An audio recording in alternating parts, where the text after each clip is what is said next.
Good evening and happy Monday, Nigeria. Another beautiful day to bring on a matter the way they share for inside our country. So we don't learn for that the month to bring on an update of things where they happen for the country, updates of matter them as it get to do with our country. My name is Precious Inye and they always bring on an update of things where they happen inside our country. Okay, before I introduce my guest today, come table, make I just give on a few headline of things where they happen. Then we will call my guest come and we will begin talk the matter them where it be say day ground today. Sharply, make we begin start. Ex-President Jonathan dragged to court over bid to participate in 2027 election. Ex-President Jonathan dragged to court over bid to participate in 2027 election. How dare you contest in 2027? Come here, come and explain yourself to the court. Electricity available on Nigeria's national grid drops as Adelebo piques interest in Oyo Gubaris. In simple and correct pidgin English, it means say the power, that is the light one that they get before for national grid, say it don't reduce. Since Oga Adelebo say in go contest for your governorship election, electricity don't reduce. Waiting be the relationship between in contesting and the reduction in electricity? Well, your guess is as good as mine. ADC condemns rising violence against politicians in Kebbi State. And then moving on, Dangote refinery, Nigeria greater than Pengasin, Shetima. Dangote, an institution. We're going to need to treat them anyhow. Nigeria needs new constitution. Deputy Speaker Carlo, now they talk this one. And then honest elections impossible in Nigeria. Say it is impossible to get honest election for Nigeria. Muslim group backs Senator Obiora on INEC reform. 2027, verify candidates. Verify their certificates before polls. Peter Obi to INEC. Verify candidate certificates before election. Oh, Peter Obi don't they tell INEC now. We must change process of who manages INEC. Downplay dictatorship in election. Aregbe, now they talk this one. And then we'll leave no stone unturned. PDP, they speak on their national convention. Say this is their national convention. It will be conventioning. And Nigerians are starving. We've never been in this kind of hunger since 1960. Alkasum Abba don't rubbish GDP. Say, GDP waiting. GDP they grow. GDP they grow. Nigerians they suffer. They never suffer like this since 1960. They say GDP they grow. What's be the growth of GDP? How it get to affect Nigerians? Now, how and Arek Boshola also, map out plans. We talk about how Nigeria will get election results within 3 hours of election. In 3 hours of election. We will talk about that one so that we'll just educate ourselves. Alleged fake degree. SAC release Naji for prosecution. Atiku's aide tells Tinubu. Okay, and then let's move on to other issues. Nigerian courts, INEC turning blind eye to certificate forgers, corrupt politicians. Peter Obi, now you don't talk this one.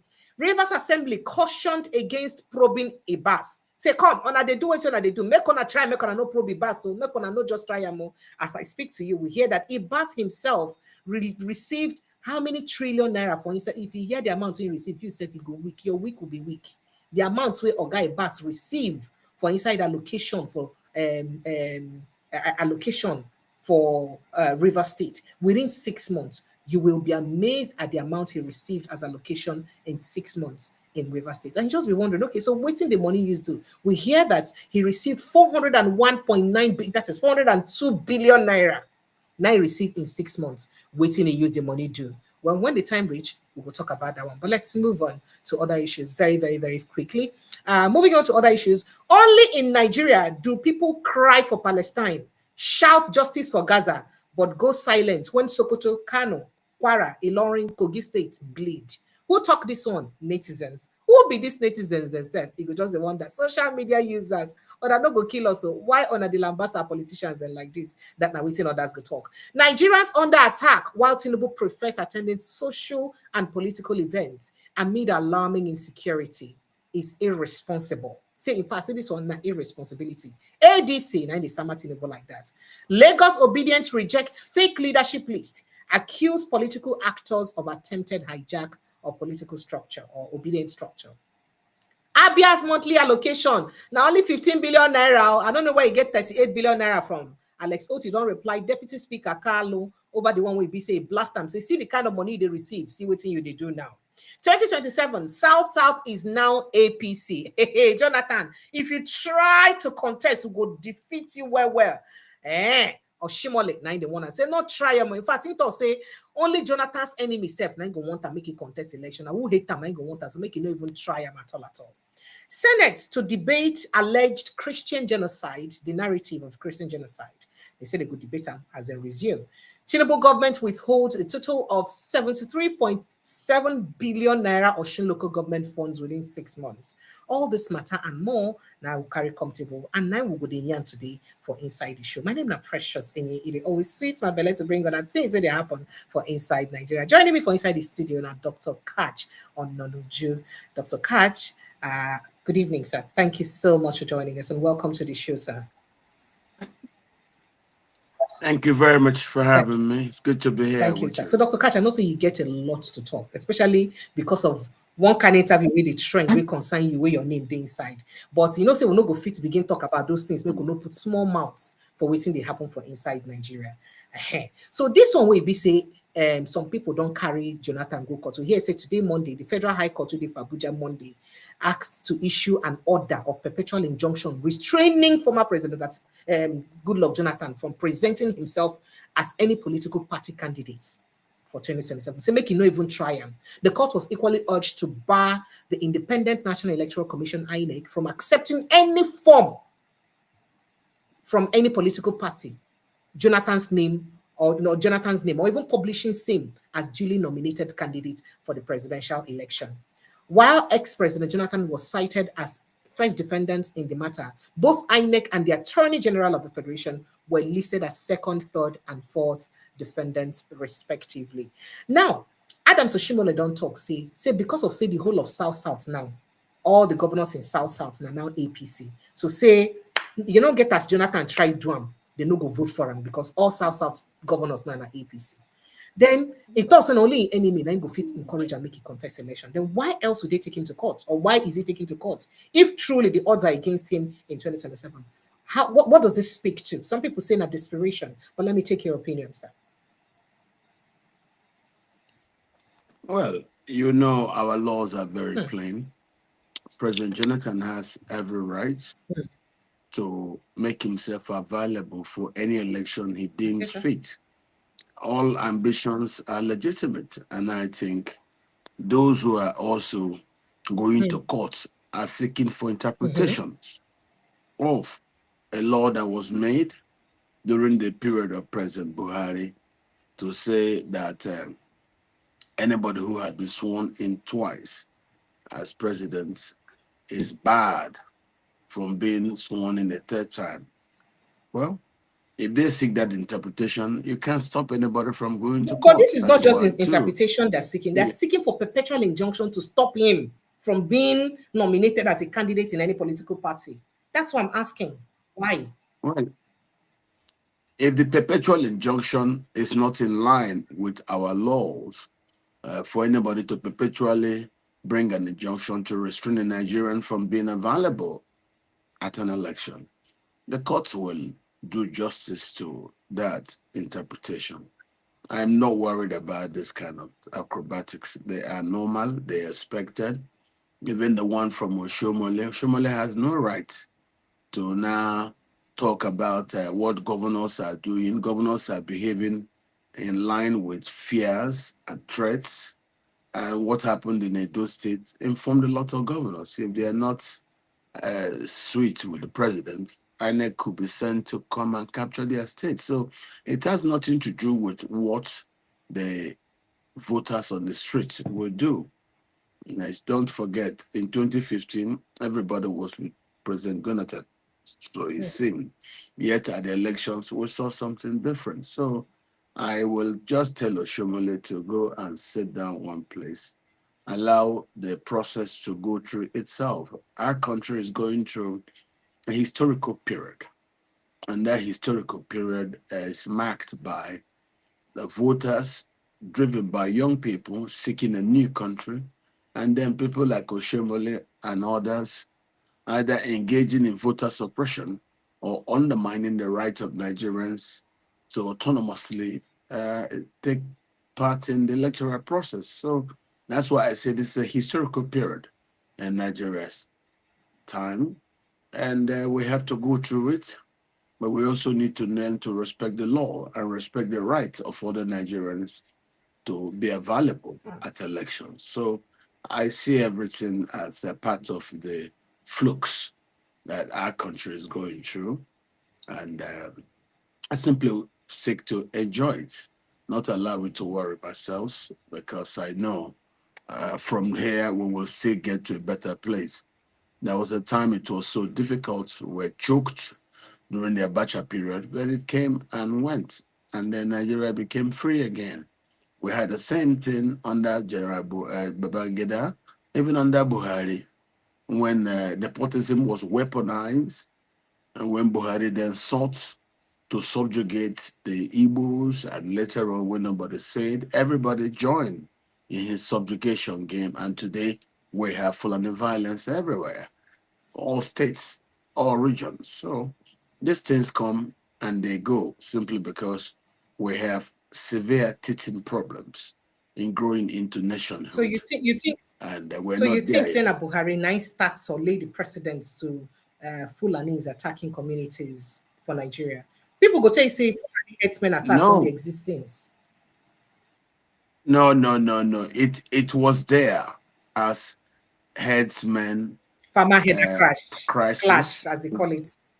That we used to have farmers headers crisis, but under Buhari, what they decided to do was to tell all Fulanis of the world that we're having challenges in war zones, like in Mali, where they were fighting in central Mali, like in Central African Republic, in Burkina Faso, and other parts of the Sahel.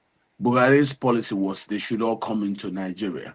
And that came with its risk. You can't just come into Nigeria. Where would you settle? Whose land? And when the National Assembly refused to yield land, then they now turned into the violent militia we saw that were now using ethnic cleansings to seize land from indigenous people. And today, the Tinubu has come, and yes, he has tried to stop the Fulani, but I think he has not been successful because he doesn't seem to have had the political will, in my calculations, to return indigenous people displaced as IDPs from their indigenous homes.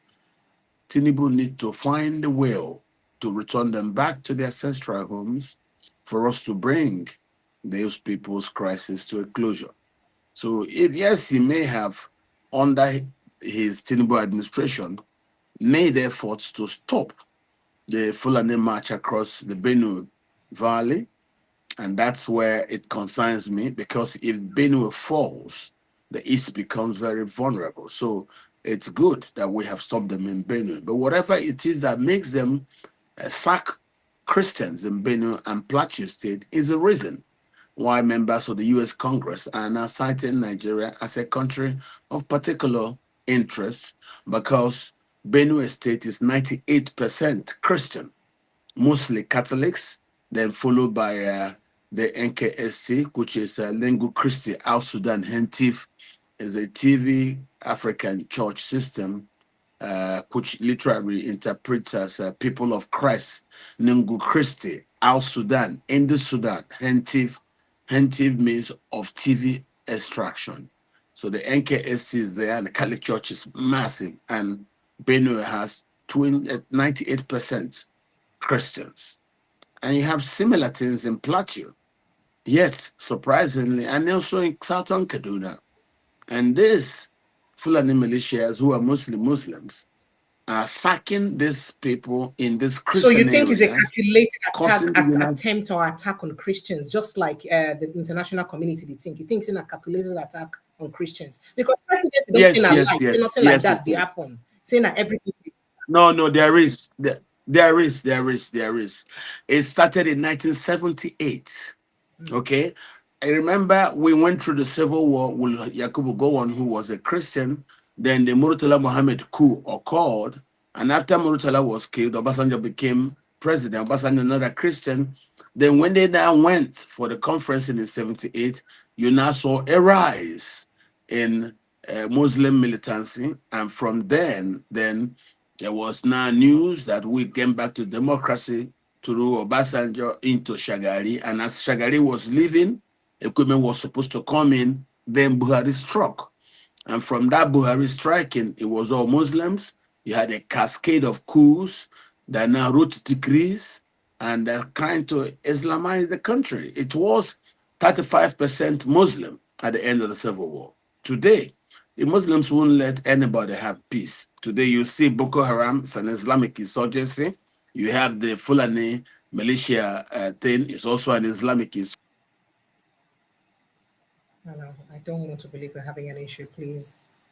I don't want to have network issue today at all, at all, at all, at all. Okay. So, and say, I believe that the Christians are right to claim that they are being killed in north central Nigeria and also in other parts of Nigeria, and they are being killed by an Islamic militia. Whatever you say, it is correct. That's what it is. But the president say they know they targeted at Christians. Saying a lie. In fact, Bayo Ononuga respond to Ted Cruz, U.S. Senator Ted Cruz, when he raised that issue, also tweet about him. He saying a lie, saying no be true. And several people don't talk saying a lie, saying no be saying just propaganda what they won't use against our president Bola Ahmed Tinubu. So this one when you talk now, they different. It's not so. Who are the people? The people being attacked in Benue? Who are they? But they're attacking people who in Borno State, Zamfara State. They're also Muslims. Listen, there are people in Borno.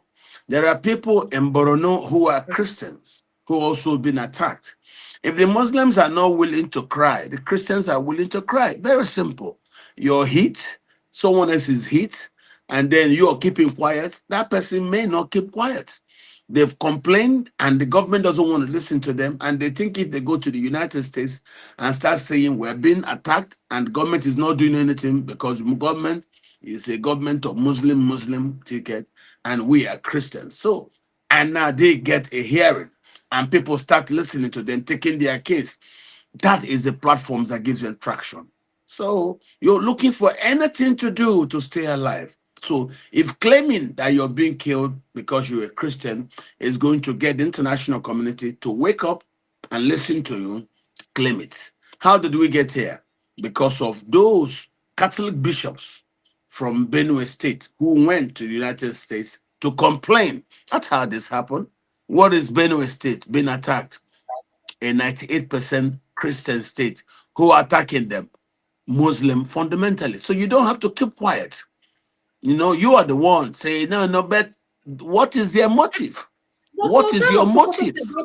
Why are they jihad? Say jihad no mean anything. Say, I don't say you hear when they talking last week. It talks say jihad means say mean to kill other people. Say it means something different. Well, that's what he says to the Fulani militias who are killing the Christians in Benue, in Plateau, in Taraba, in Southern Kaduna. This is what they are saying. Those Christians believe that as they are being killed, the government is not doing anything because they are Christians, and the people who are killing them are mostly Muslim fundamentalists, and so they cry. Now, me and you are in Southern Nigeria. Well, nobody kills us like that, so we don't talk. We keep quiet. But the people being killed are telling you they're being killed, and the government is not doing anything because they are Christians. You cannot prove them wrong. So don't tell them, no, you're being killed for different reason. You're being killed because you're Christian. And he's telling you he's being killed by Muslims. And Muslims are coming on television to justify the killings. If the Muslims will come and lie and tell you it is a farmers' headers crisis, it is not farmers' headers crisis. So those Christians who are being killed, their people are telling you now that they are being killed because they are Christians. Don't argue with them.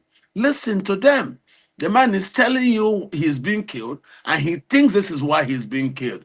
Who are you to tell him that is not the reason you're being killed? You're being killed for a different reason. What reason? What reason? There is no reason to kill them at all. So this is what they think.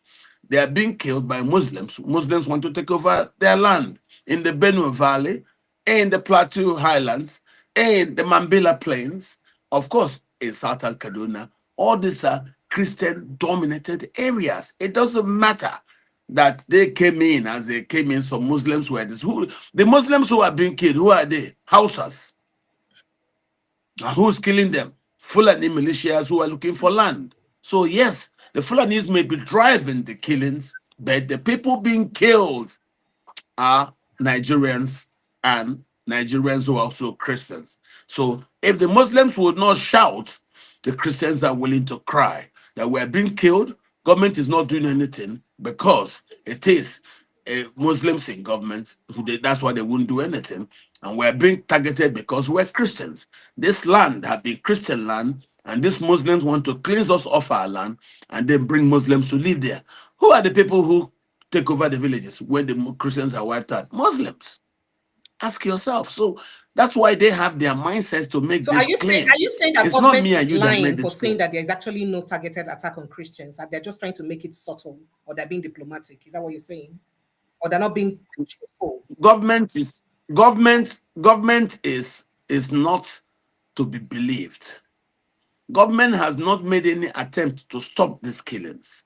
Government has not made any attempt to punish those who do these killings.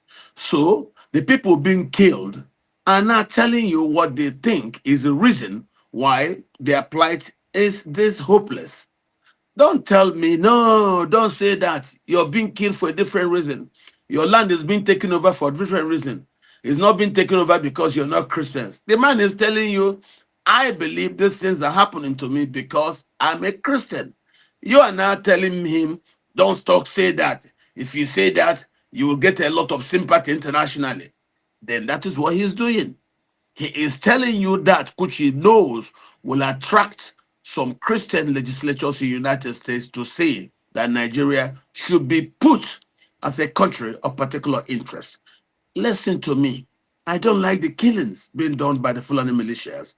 If telling the world they are being killed because they are Christians is the reason the world will bring its attentions and stop these mindless killings, let it be.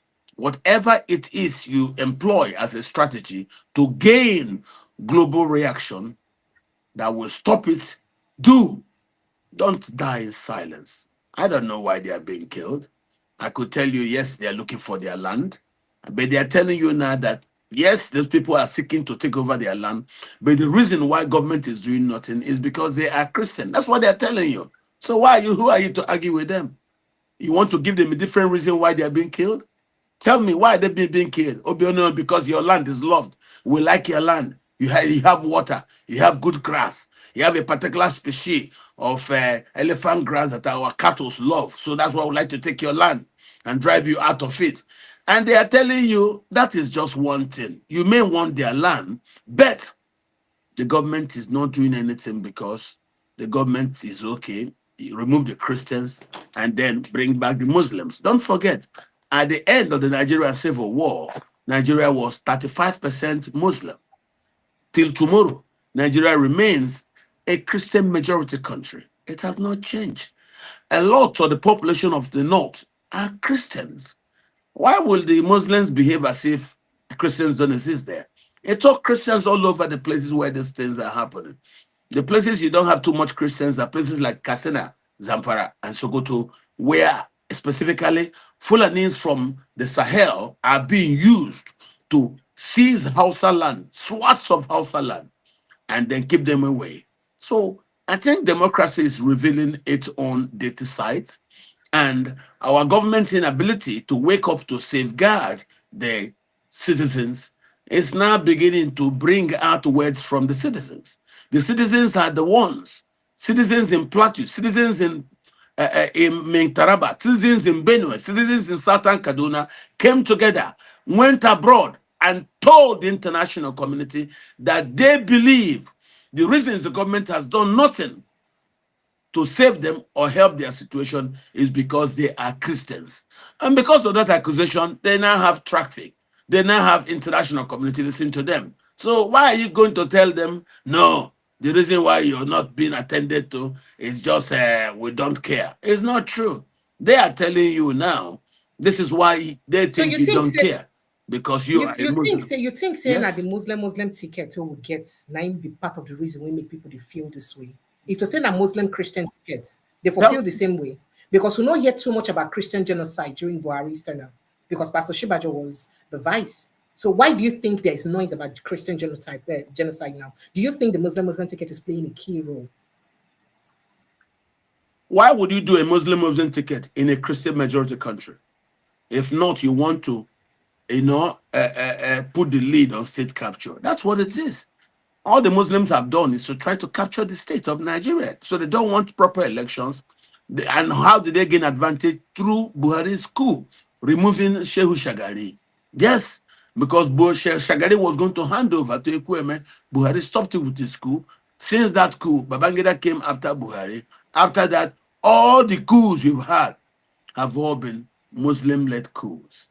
And they used that advantage to write to decrees that gave Muslims advantage. And then the rest is history. So why would you do that? Why would you? That is what you need to look at the history. So when you now hear the people in the north saying that they are being killed in North Central, because in North Central is a Christian enclave, from Taraba to Benue, from Plateau to Kaduna South, to all of it there. That is a Christian belt. That's where these killings are happening. And they are telling you that they believe the reasons why nobody is doing anything about their case is because the government is a Muslim government and they are Christians. This is their words.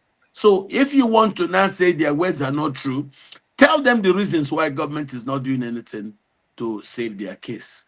This is what I want to ask. Tell us the reason why. All right, sir. So there's a tweet I just highlighted. This is the tweet by U.S. Senator Senator Ted Cruz. He tweeted and said, officials in Nigeria are ignoring and even facilitating the mass murder of Christians by Islamic jihadists. Now, it's time to hold those responsible accountable. My Nigeria Religious Freedom Accountability Act would target these officials with powerful sanctions and other tools. That is not just my attention, because Bayonanaga responded to him, but my attention at the one way on that person way on that, see what's in the reply. Gary Goldstein. It talks say focus on the entire government. And we see the advisor make it push for a bill, make it focus on the entire government, cut them off from the US marketplace. Now, waiting you the advice, declare officials persona non grata, bomb the area where Boko Haram and other Muslim enemies or armies are located, and provide local Christian communities with arms and training. If this advice were to be heeded, are we not just preparing for war? If the advice is to be heeded, then you will have an escalation of the current war, of the current slow motion war. That's a war in Nigeria. Because the Christians now refer get to it armed as the to also slow fight them. So it could come be like, now let's make a talk. We no go get war for our hand. Yes, because the government, in trying to fight the Islamic fundamentalist war, is even trying to allow Nigerians to organize forest guards, all that state police. Those are attempts by the government to also put guns in the hands of indigenous people. Effective. None of them not be effective yet. Yeah, they won't be effective simply because you can see through the Muslim ticket, you have mostly Muslim officials still in power. How are they going to allow these things to work? There are people in government who are working against the success of these policies. Even as you say negotiate, you can then see is the people in government saying, let us adopt a no kinetic approach. Let us accommodate the terrorists. What kind of negotiation would you see a government accommodating terrorists? How? You accommodate, look at the one that kidnapped a general the other day. He was accommodated, brought into negotiation. Does that tell you that the government is serious? Why will the government officials in the north work to find accommodation for terrorists in the north? Most of these terrorists are not Nigerians. Somebody like Bello Turiji and Bello Abdullahi Bodejo. These are people from Niger. They were brought into Nigeria to specifically do this, do terrorism and use terrorism and ethnic cleansing to hold large swaths of Hausa land in Katsina, Zamfara, and Sokoto. Now they've added lands also of indigenous people in southern Kaduna, in Plateau State, and in Benue. So Benue is of a unique, picture. Benue is 98% Christian. Why are the Muslims fighting to displace Christians from their indigenous lands and farms so as to import Muslims? Don't you understand why they will now go to US and complain that this has been done to us by Muslims under Muslim regimes because we are Christians? That's where this Hmm. comes from, because they've tried a lot of things and they've not had any headway. They've not gained traction. So that's why they are now putting it in a religious perspective. If that is what gets Hmm. traction, let it be. All we know is when the traction comes, measures will be applied that will bring this thing to an end. So whatever strategy that is applied that bringing traction, sustain that strategy. All right, sir. So make we look a bit at other issues. Carlo, your brother, apart from so many other things when you don't do, he attack Alex Uti, your brother, talk say that they give him 38 billion monthly, and the most thing of feed doing are these things and we be say create. Say Ojus or Carlo, Oti, and the rest of them did not receive up to that amount in allocation. But even though sorry, Ojus or Carlo, Oji and the other people them and the people who receive the amount when they receive in allocation, so that what he's doing is very poor compared to the amount he's got. But OT has responded to him and told him that his allocation is not up to that amount. In fact, he don't tell and see your allocation are just 15 billion naira monthly. And then of course, there's also a place of inflation in that allocation, but we're not making excuses for him. So let's move away from there.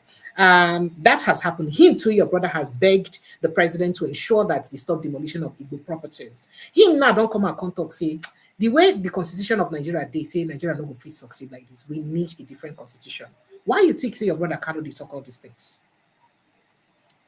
Carlo is coming into his own as a leader, and but then he has to now talk left, right, and center, seeking for maybe one of those things he shoots will catch traction somewhere.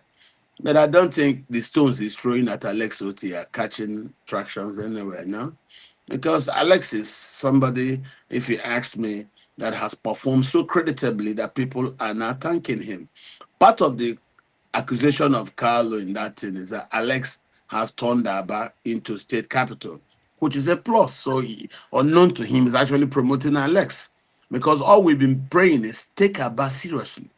Take Aba seriously and then develop it as an economic center. Compare it to Dubai and places like Hong Kong. That's what Aba is. Aba has quantum of the human trust.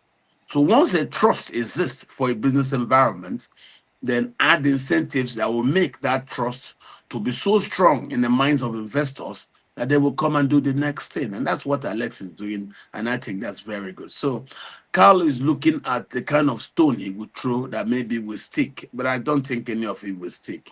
The So do people you who came before Alex didn't do well. Alex has come to show them it is possible to do as much as you can. What Carlos says is very different. We're earning money now, and because of the adjustments for inflation, if you used to gain 500 naira before, that 500 naira before is probably now 1,500 because of the adjustments for the inflation and also the exchange rate, protocols. So he shouldn't look at it that way. Alex has done extremely well. I commend what Alex Otti has done. I also commend the fact that he has turned Aba into what Aba should be. And if he continues like this in the next 2 years, I think Aba will have been properly set into what we think it should have been if other leaders who came before Alex Otti had been this serious about Aba. If Aba is developed, where is developed, Port Harcourt is linked, then you link it to Onisha, the East booms. That's exactly the strategy of the East. If you look at that, develop these four cities because they are within an area, and in the middle of these four cities, you have the Oshiomhole Obaro. That's the Obaro Basin, and that's where you have the largest onshore occurrence of hydrocarbons than anywhere else in Africa. So that is it.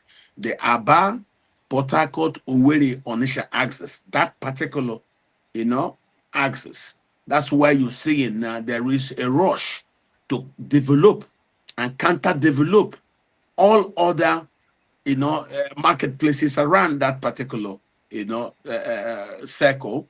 And that's, I think, the governors are doing very well.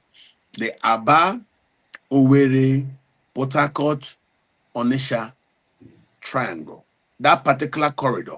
Once that corridor is well developed in terms of provision of infrastructure, which Alexot is doing now, vis-a-vis the Aba Port Harcourt Road, that's good.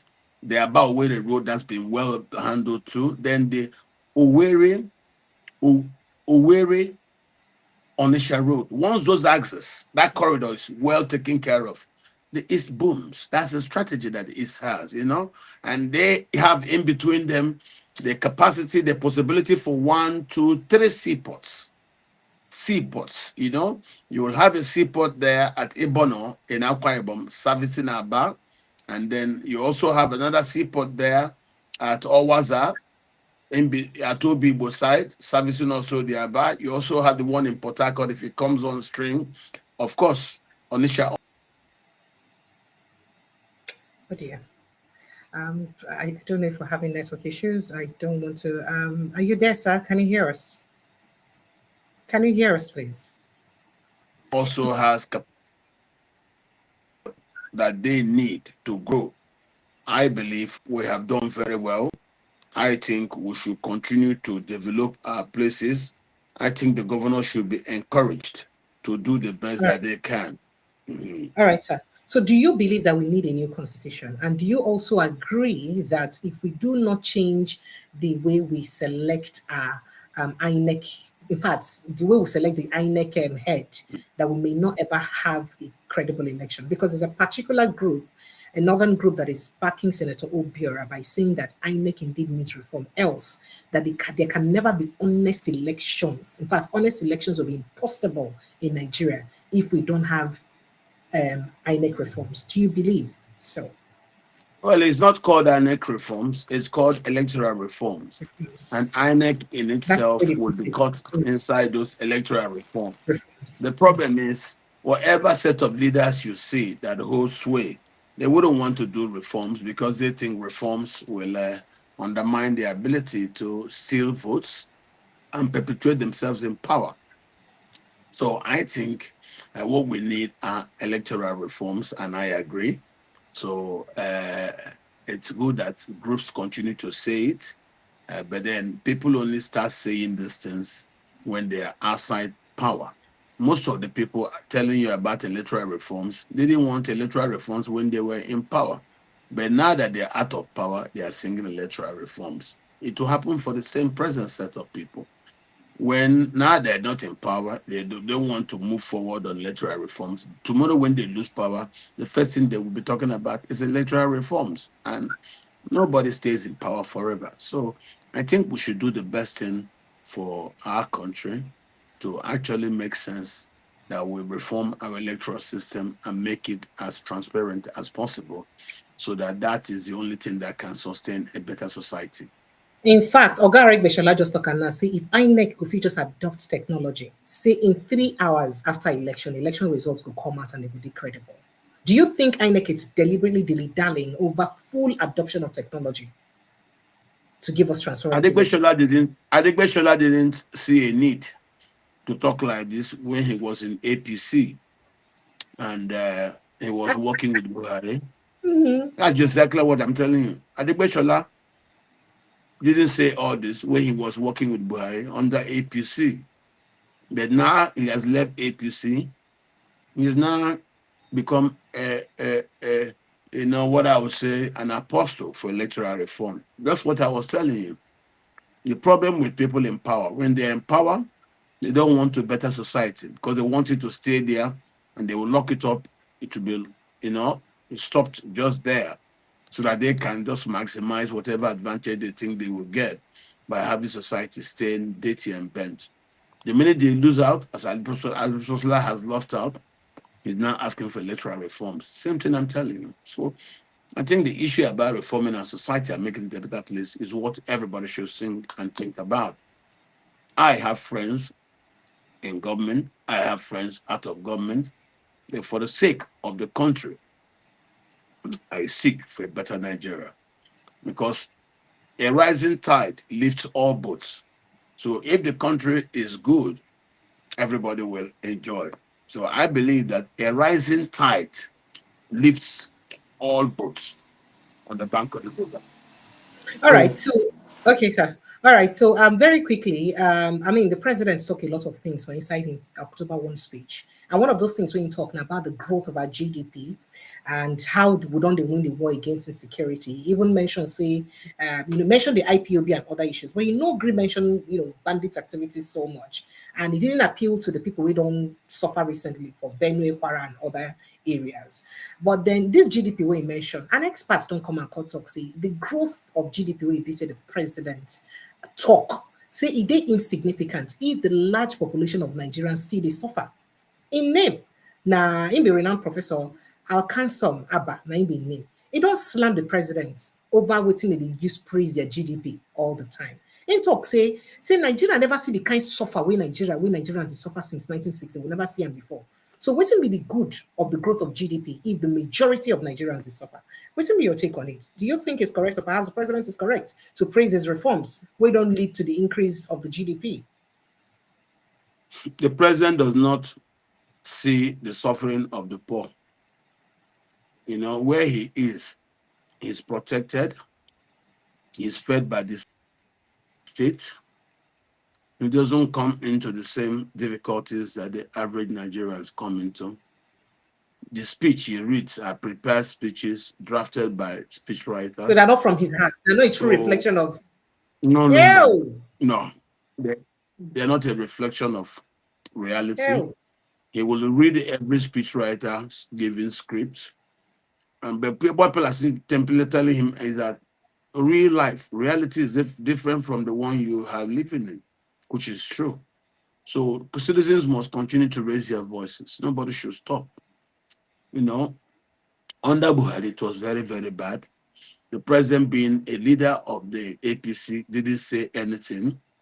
So he is seen to be practically is responsible as a leader of the party, whose party ran this country aground, having two recessions in quick succession. And he didn't say anything about the policies of Buhari that brought us where we are. So let us keep praying that we'll get out of it. Mentioning GDP numbers are good. He sees stability in the foreign exchange market. He also sees stability in the steadying of available crude, petroleum. This country runs on petrol. And that we commend them. Of course, we're also seeing the fight going on between Dangote And Pengasen, and our his vice president don't talk today, say Dangote an institution and say the country did bigger than Pengasen. So maybe Pengasen need to bring the country down. no, Pengasin represents the old group Dangote and Co belong to. Now that he's walking away from that group to establish something that competes against that old group, They don't like it. you don't expect them to keep quiet. They will make noise, but at the end of the day, as the president spoke, Dangote will outlive them and then move on because he's the one that has something that's tangible that society wants. Bengason don't have anything that's tangible. They are service providers and they are complaining that Dangote wants to do away or whittle down their Absolutely. service, you know, you know, the service impact on the economy. It is the stronger the impact of their service, the more money and more influence they can draw from the polity. Hmm. But So you Dangote, think say they yes, cry for their pockets, not be saying that for the good of Nigerians. no, they have to cry. You don't remove cup from anybody's side and expect the person to keep quiet because if he wants to drink again, where will he find the cup to drink from? If he doesn't have cup, he starts looking for container to take the water from. So that is very, very important. What Dangote has done is a very painful transition. He used to be part of those who import fuel. Every service Bengason provides, he used to provide, but he's now moving to become a net refiner. So once you get involved in refining and local beneficiation of crude, of course, Those who are not ready to compete with you will fight you in one way or the other. And the service that Pengassin and Co and Nupeng provide are services that Dangote is now going into. Okay, so Dangote is trying to provide just the same way Nigerian breweries provides for its distribution. Nigerian breweries has its trucks that provides its product from its manufactured base into the distribution points. Dangote wants to cover that, providing his own So that means he go CNG boycott. That means trucks. he go boycott this Pengasin and their and the Nopeng their wahala. Just doing thing by himself. It will boycott it, you know. So they also have their own play in the economy. It's just that Dangote will now come inside to eat into their muscle. If they used to control 10,000 trucks a day, Dangote brings in 4,000 trucks. That's all playing into Have 6,000 40% of their, of course. Yes. So when you're not playing to 60%, 40% into their strength, of course they will complain. Then you continue dragging it to them because Dangote is nothing new. Dangote is part and parcel of that caucus. He just is breaking away from the caucus, and he knows the caucus. He understands members of the caucus. He knows the language of the caucus. He knows how to talk to the caucus. So why Nigerians do other things? Let them go there and those people sort it out. I don't see anything big. There's nothing new in it. I'm not worried about it. I'm sure he has the capacity to succeed in this his current battle with All right. the So Nigerian. somebody asked a question here and said, how should INEC chairperson ideally be chosen in a way where it could be like say it is free, fair, and credible? Yes, the INEC chairperson, the head of INEC should be elected in an election where judges and all political parties are also allowed to participate. It shouldn't just be the exclusive preserve of a single player. If me and you are going to have a contest, I don't think you should have the exclusive right to nominate who the referee is. Nomination of a referee in a duel should not be a right given to one of the contestants in that duel. However, referees are produced is what we have to go to. So you have to now ask yourself, what are the institutions that can be trusted to be autonomous? Once we can now notice those institutions in our national policy that can be respected to be autonomous, we then put them together and give them the responsibility of coming together and jointly electing and appointing an INEC chairman. I think that's what we should do. Okay, we have just started. The democracy is young, and now we have found out you're going to a contest. It is not proper to allow one of the contestants to have the exclusive right and prerogative to hunt, nominate, and appoint the referee. Let the process of nominating and appointing the referee be democratized. So that is something that we can go into and try to ask ourselves, how is the best way for us to have a democratic process that brings in this referee? You don't bring a referee who will take care of our match, and that referee suddenly becomes the exclusive arrangement of one of the contestants in the match. No. He will just appoint a referee that will give him advantage, and that is wrong. Awesome. So, Minister of Science, Technology, etc., Uche Nnaji, they battled enshrined in some certificate forgery. And he did what Peter Obi just talk. He say Nigerian courts, they turn blind eyes to certificate forgers and corrupt politicians. He can't they advise INEC to make sure, say, they do background check and probe all politicians' certificates before elections, before the election starts. It's an ideal thing to do. Now, once you make the choice of person where we even elect as INEC chairman, they're very, very crucial. Do you see INEC living up to this responsibility? Because now their duty to do that background check. I think say DSS and all that, they do work for nomination of ministers. They do background check. How come they didn't notice this Uche Naji's own? And what do you think about what Peter Obi said? If they didn't notice it in Tinubu's issue, it becomes the way the system is. So you mean you mean say that for Finos, then suppose first notice and for Tinubu one before they come begin noticing. If they didn't notice Tinubu's own, how would they notice it in those year points? Hey.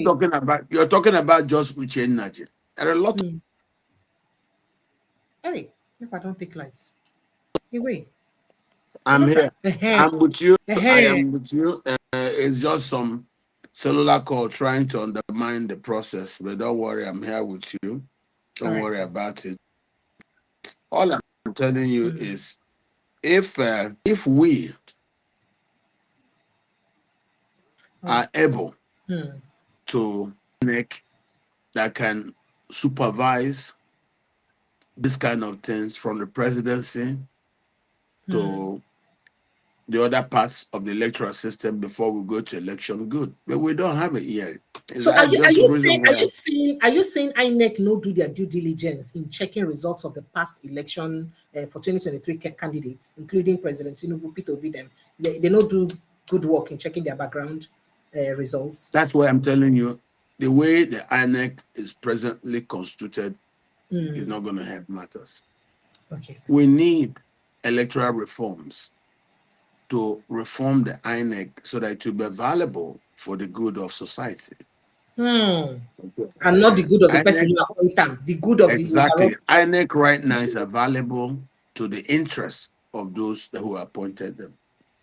They're not yet available to the interests of the Nigerian society. So Nigeria has to live with that. Nigeria has to accept that until we're able to change that kind of thing. For me, I'm not in a rush to change society, no.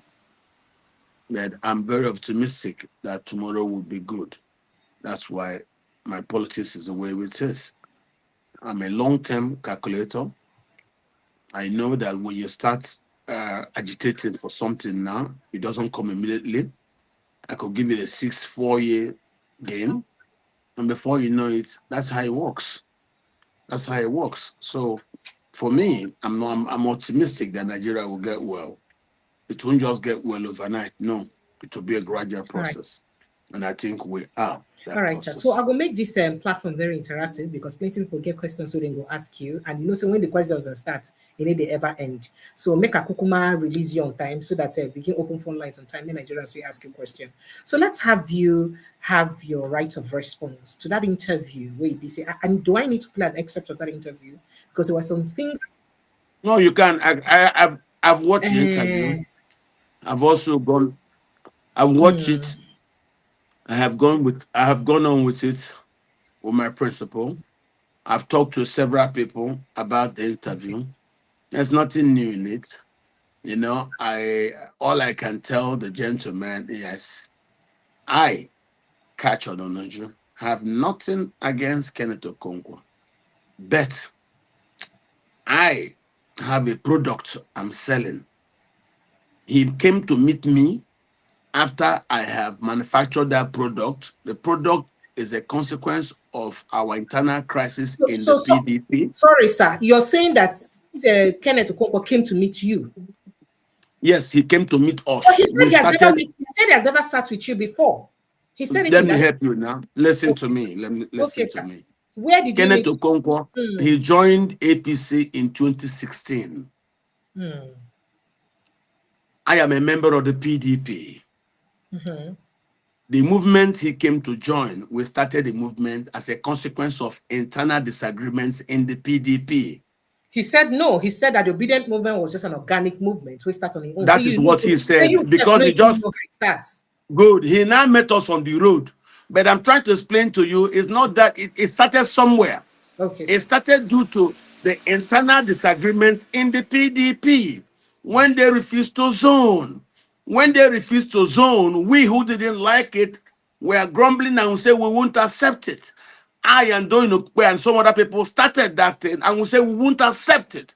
They must zone. When they refused to zone, we said you need to zone for us to have inclusion in governance of the country so that people from everywhere, the way you zoned in 2019, it is now the turn after 8 years of the presidential pendulum being in the north.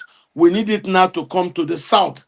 When they said no, we left and started what we are doing. That was when Kenneth Okonkwo met us. He wasn't part of us. He joined APC 2016, left APC to come and join us in what we're doing in 2022. He's not part of us.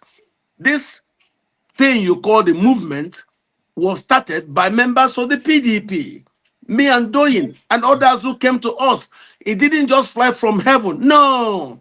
And so, after several years, the PDP have now listened to us and said we were right, that they will now zone to the south. We should come back. As I'm talking to you now, the PDP listened to us and said, look, we've heard for your reason for leaving to start the movement. We are grateful to the Labour Party for giving us a platform to market Peter. And it was when we were doing that marketing that people started coming from everywhere. But the fundamental reason was we were members of the PDP. As we were fighting in the PDP, that after 8 years of the presidential pendulum being in the north, it should come to the south, so were people also in the APC fighting.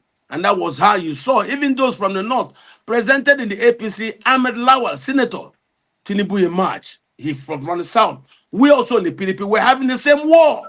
So when they refused to zone, we left and started the youth movement. It was when we left and started it, that was how Kenneth Okonkwo came to meet us. Understand this. So we didn't just fall from heaven. No, no, no, no, no. We had where we started. We are members of the PDP.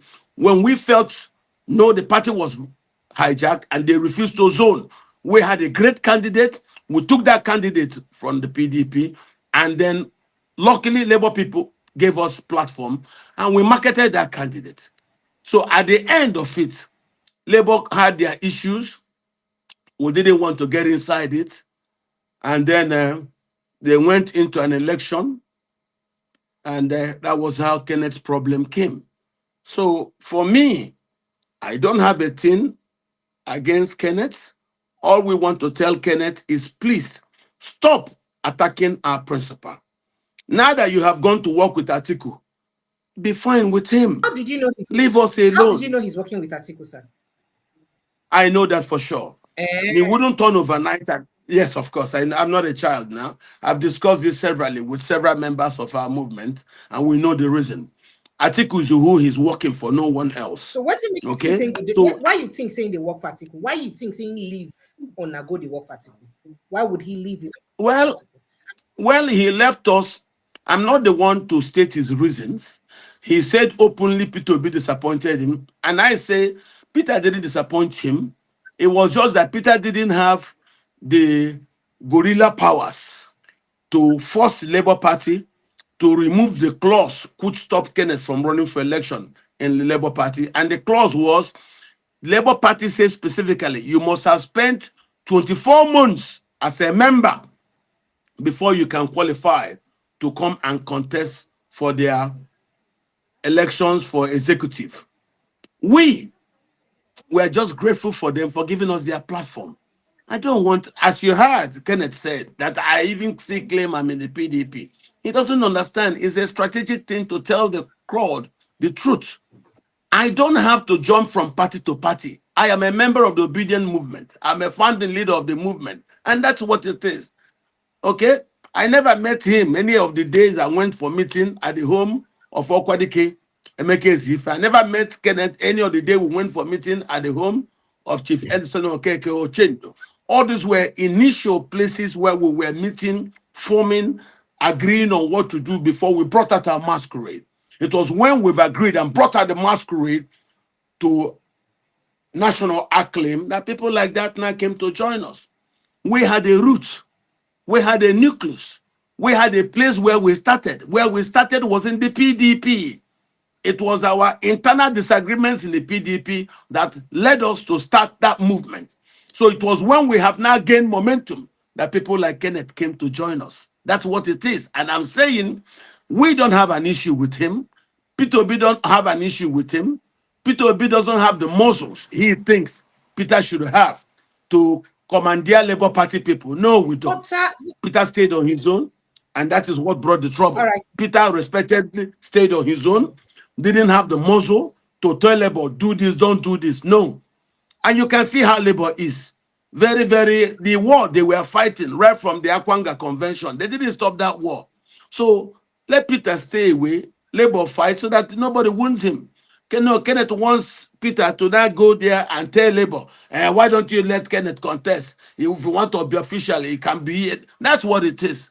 Peter don't owe him. And that was where that fallout came. He started saying, Peter, let him down. Peter, let you down. Let you down. There were several people who were working there for us as presidential spokespeople. I am also presidential spokesperson. I was a special advisor to Peter on public affairs. Dino Melaye was special advisor to Atiku on public affairs. And Festus Keyamo was special advisor to Tinubu on public affairs. I served in the campaign. So am I complaining? I'm not allowed to be this or be that. We are grateful to Peter. Peter don't owe me nothing. I am grateful. He even agreed to run. When we started, we had no candidates. When I first met him, he said, no, he won't run. He will not challenge Atiku. This is what Peter told me. But I didn't run away. I didn't start fighting. He didn't want to run against Atiku Abubakar at all. That's what you're saying. That was Peter's words. Yes, Peter refused at the beginning. He said, why do you think he didn't want to challenge Atiku out of loyalty or? Well, he was loyal to their friendship. And you can't say, gentlemen are very different. They come in different forms. I didn't get angry. I just looked at it and said, okay, polite gentlemen, nice to their friendship. And that was how you saw we started meeting other people. I went to meet Chief Esona Okeke.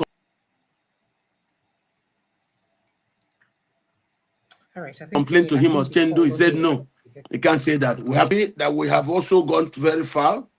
I think Peter has done very well. I am not against anybody. Those who think that he has not done much, that is their own judgment. I am grateful to Peter for agreeing with me, and I'm saying it publicly. At the beginning, when I came to Peter, he refused to run because Doyin was asking me, but we don't have a candidate. I said, we'll get one.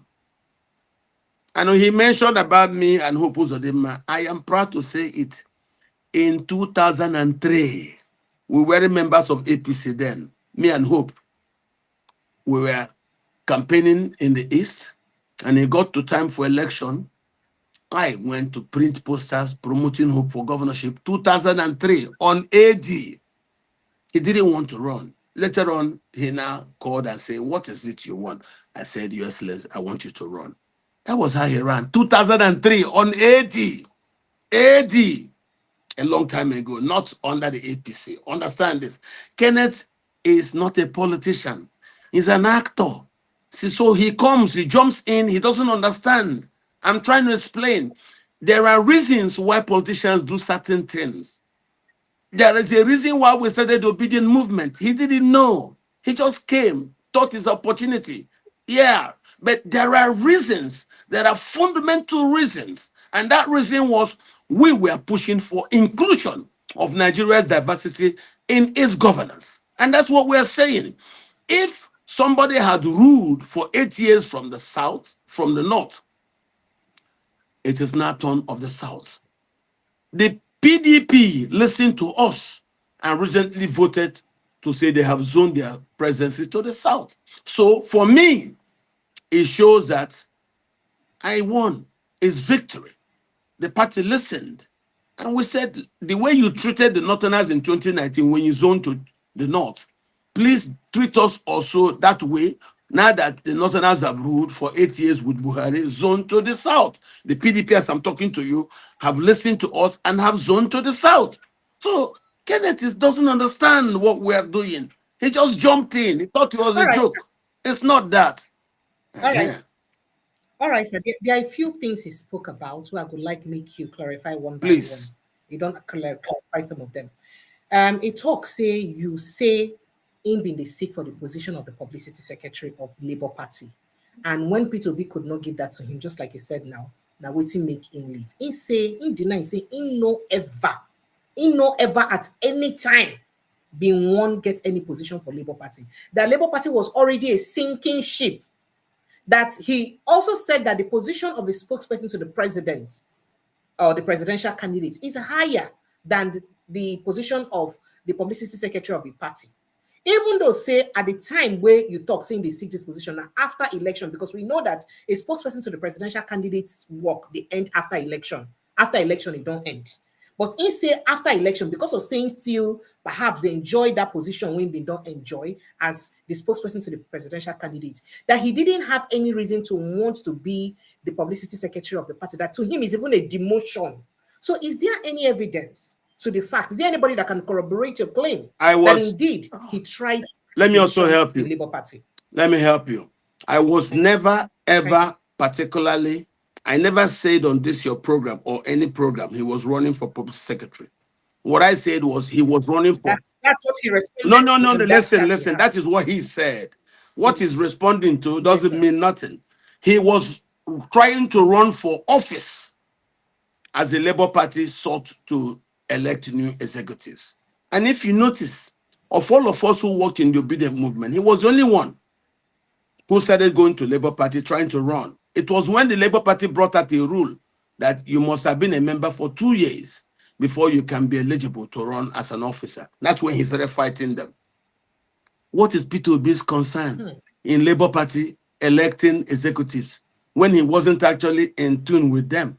So why run there? Has he looked at us, leaders of this movement that formed it before he came to join? Just to tell you, he came just from APC, and all he could get to, what is he fighting Labour Party people for? What is his own with Labour Party? Me, that worked as special advisor, public affairs, did I start going to struggle Labour Party with the Labour people? Because I understood how very touchy they were. They thought that we, the movement people, have come. They have given us a platform to market Peter. And some of them were feeling that we even want to take over their party. So those of us who understood it stayed away from the internal politics. Kenneth only got bruised because he went there to start playing, to get involved in internal Labour Party politics. He didn't understand what we were doing. This is just the problem. And he didn't understand what he was doing because he joined us midway.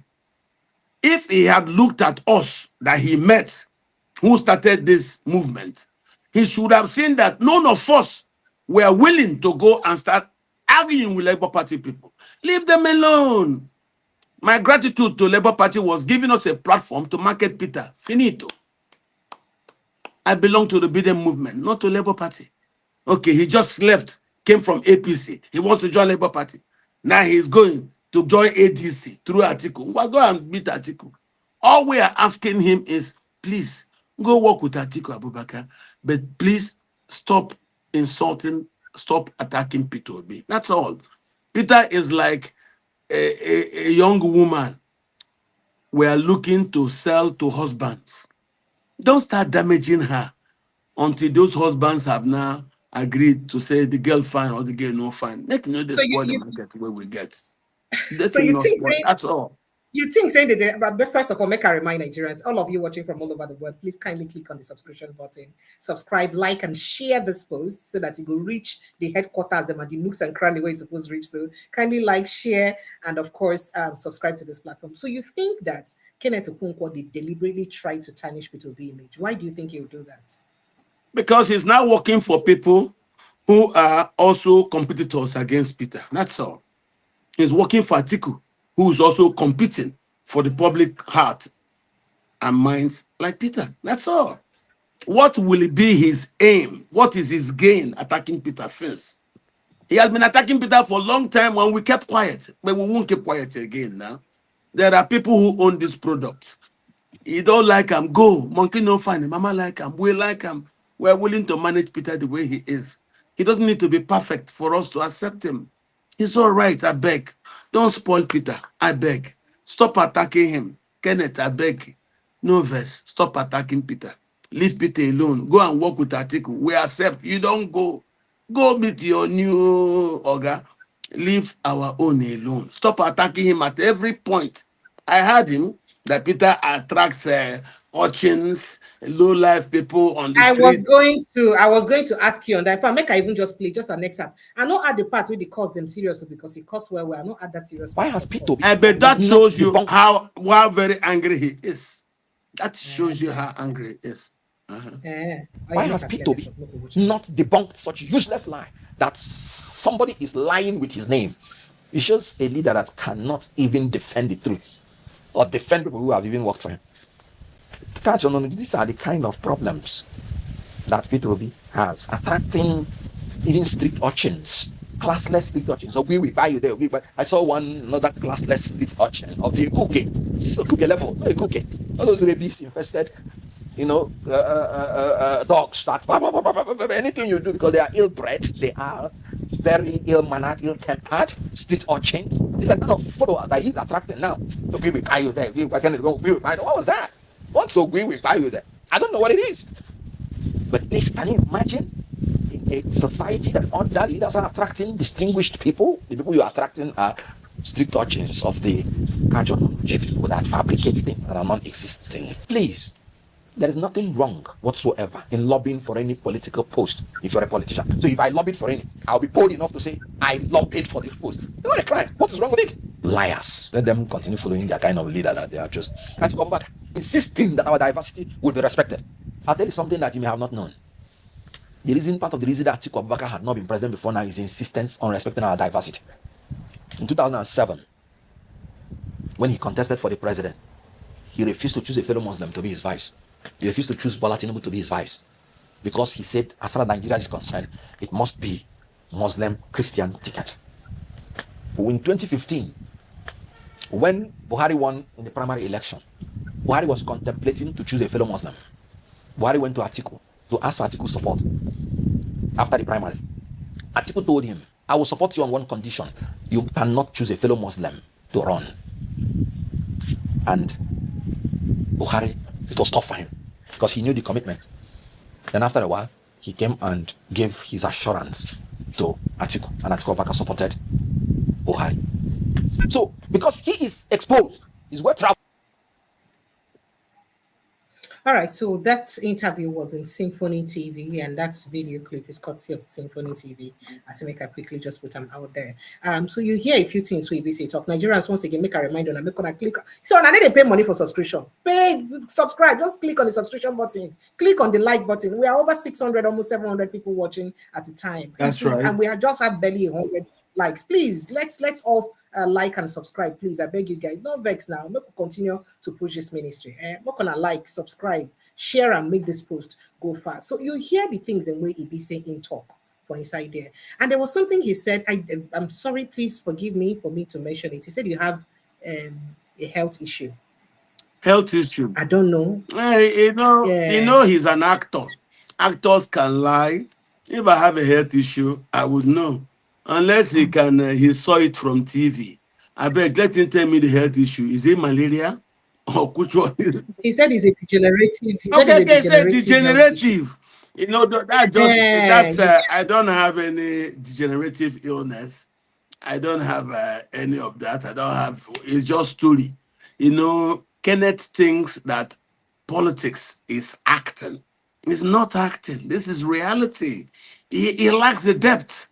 Is intellectually not there. So he doesn't actually know what it is. Look at it. He's just come to politics, 2016. He joined APC, telling Igbos they don't come to the mainstream, they will die. The same man jumped out again and then came to join us in Obedient Movement. Before he knew it, he tried to jump into Labour Party to now contest. They blocked him. He started abusing Labour Party, started abusing Peter Obi. Peter Obi is not your problem. Peter had no powers to tell Labour Party do this or do that. So he stayed away. We, who were originally there, who understood what, we just left them Labour Party because we know their problem. They've been fighting since before we met them. So why should I go join them? It is Keneth who ran into them. That's why they now gave him uppercut and he started all this anger. So for me, who is very experienced in this politics and understand this game, I don't take such things seriously. That way I have degenerative disease. Thank you very much. Examiner of degenerative disease people. All we are begging him is, Okay. please stop attacking our principle. Stop attacking Peter Obi. That's all. Go work for Atiku. So he's also angry. He's also angry that you lied against him and P2B refused to clarify the lies. That now Listen to me. So why Peter? Listen, he's just The talking Muslim crap. Let me tell you, I didn't lie. His problem with Labour Party was he wanted to run for office in Labour Party. And Labour Party, Is there an evidence to that? of course, talk to Labour Party Secretariat, do that on your own. It doesn't need to involve me. And then just ask them, when did your problem start with Kenneth Okonkwo? And they will tell you that. Because we, who understood how this thing worked, we left the Labour Party people. I was just grateful they gave us a platform to market Peter. That's it. When they finished and they were going to do those acrobatic, I already knew what they were doing. So none of us talked to them. Kenneth, now not being a politician, he wouldn't understand left from right. He jumped in. And as he jumped in, they now embarrassed him by telling him that, hey, if you're not up to 2 years as a member of the party, you're not eligible to contest. And that was how they removed him. And he now thought anybody could help him. Peter kept quiet, looked the other side. And that was how the insult started. There is nothing Peter has done to him. Nothing. It was just that he thought Peter could not protect his interests. Peter is not that kind of person that will go and start putting pressure on an association he knows were already purposed to undermine democracy. Why should he get involved? So as Peter didn't get involved, Kenneth took offense and started attacking both the Labour Party and attacking Peter. And that's all I can say. But I want to tell him it is not Peter's fault that Labour Party put that 2-year rule to block him from contesting for office in the Labour Party executive. I don't have anything. All I can see in him is not a mature politician. And that's why he doesn't calculate. If he has understood what we were doing, he will know that we were politely keeping a distance from Labour Party people. Because he know what they are. I don't want them thinking we want to come take over their party. No, we don't want to. I am grateful to them that they gave us a platform to market Peter. That's enough. It is those who now want more things in Labour Party that can be disappointed. So I was never disappointed. Today, when we are looking for a new platform, more important to me is the obedient movement. That's all. The movement that we founded. That's all that I care. Not about party. You can always get platforms and do anything that you want. Mine begging to Kenneth is, please stop attacking Peter Obi. Please, please. Go meet your Atiku. It's okay. No quarrel. You have freedom of association in Nigeria. Stop attacking our own principle. That's all we're saying. If not, like he was complaining that some people on internet were abusing him that say Peter Obi will buy you, blah blah blah issue of Peter Obi will buy you. And I said, okay. When I asked people who say that, they say some people, some of our obedient movement members were saying, well, what do you expect? Once you start attacking Peter, definitely people will turn around to also attack you. That's how this thing works. So he should understand that. Okay? Kenneth is not a politician, he's an actor. He doesn't know where the border stops between acting and the real politics. And I can see from what he's doing, he lacks depth. Doesn't understand the country. He doesn't understand what we're doing. Because what we're doing is very simple. If the Northerners are allowed access to power, if zoning is also done by a party like the PDP in 2009 and they zone to the north, we now said, now that the presidency has stayed in the north for 8 years, please zone. And when they refused to zone, that was why we now left, started the youth movement. A lot of people met us on the street when we've already built up momentum. And one of those people was Kenneth Okonkwo. But Kenneth doesn't know that acting is different from reality. Reality is real politics, and that's what he meant. So for me, though I do not praise Labour people for their two, it's wrong to think that Peter had a hand in it. No. All right. Okay. So phone lines are open, Nigerians. I have more questions to ask you because he mentioned something about Atiku Abubakar. Say one of the reasons we make Atiku never win election now because of say Atiku, they won't unify the country. It's not true. Now we're making never win. You go respond to that, sir. Make I quickly take this call. Good evening and welcome. Good evening, sir. Good evening, Precious. Sir, I'm very well, thank you. Welcome. Yes. I would like to contribute this evening to the program. Go ahead. Go ahead. Dr. Katch can hear you. We're here. Go ahead, please. I know him. My name is Savik. And like Savik, where are you calling in from? From UK, please. You're welcome. Go ahead, Savik. I can see that Dr. Katch is trying to respond to what he started. He actually started it, and Kenneth waited for Obi to react to it, and Obi did. That was why Kenneth had to hold that interview. It's quite unfortunate that we people have not understand, or due to selfish reason, we don't know how to play the Nigerian politics. Kenneth was not pissed off because of any position like Dr. Katch is trying to portray. Like that is not what I follow. I was obedient for long the stupid time. I followed every event. What actually went was to give us the time that take it easy. That was the only thing Kenneth was complaining about. To be not taking action. Were you part of calm down, sir? Sorry. Were you part of the Labour Party executives? How sure are you that he did not try to be involved in the executive or in any election in Labour Party? How did you know for sure? Before the convention, the so-called Kangaroo Convention of Abure led this thing, Obi did not stamp his foot as the leader to give the right direction so that they will not deviate. Why? I'm coming. I'm still asking you a question. Now, the highest leader of any political party we know is the highest political office holder in that political party. That is to say that President Tinubu right now is the leader of APC because he's the highest political elected member of the party, right? The highest elected member of the Labour Party is not Peter Obi. So you cannot put the burden of the leader of the party on Peter Obi. He may lead the obedient. No, I'm coming. No, you're saying something. So it's good to balance it up. You cannot put the burden of the leader of Labour Party on Peter Obi when he may only be leading his own obedience movement and not Labour Party. You know why? Because we have Alex Oti, we have senators that are elected under Labour Party that have the high position or the highest ranking position members elected in the party. Why don't you hold those people responsible as the leaders of the party? No, I'm not blaming only Obi in terms of the Labour crisis. No, you just said it now that the reason why he left is because Obi did not put his foot down. Dr. Katch started it. Because he was jumping from one station to another, attacking Kenneth Okonkwo. Now he deserved whichever response he got from Kenneth. He was jumping from one station to another, attacking Kenneth Okonkwo. It's only here we talk to him. I never went anywhere. Did you hear that?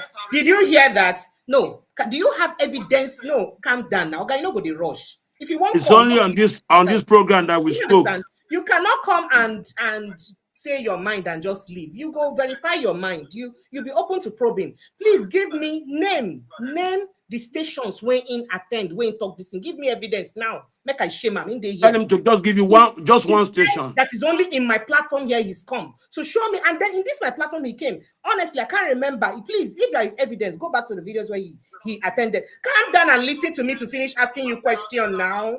Calm down. Show me evidence where he even mentioned that Kenneth wanted publicity secretary position, apart from saying he wanted the position, where he mentioned specifically the position. He just wanted position. That's what I said. He also mentioned the number of other stations he attended for interview. Please say it. What are the other stations he attended? No other station. I will forward it to your WhatsApp, the copy of the different platforms where you hold interviews. Ask him to mention the station. Is it AIT? Is it channels? Where? You know of three. Count one station. What? Just one. You don't have them. Yeah, I can't. But you know what? Let me let you cut this call. No, let me let you cut this call. Go and get those evidence. Call me here. If you don't call me here, send them here before the end of this show. I'll air them. Let me just put my book of protection. I don't care about whatever Kachi and Kenneth is doing. No, you care because you've obviously taken sides. You care. You care. You care. You've already started calling him. He claims to be Obi spokesperson. You're already biased. You should be bold enough to face your biases now, Oga. You see? This why You see, he has said one thing. What's it called? This father went and joined the APC. What's it called?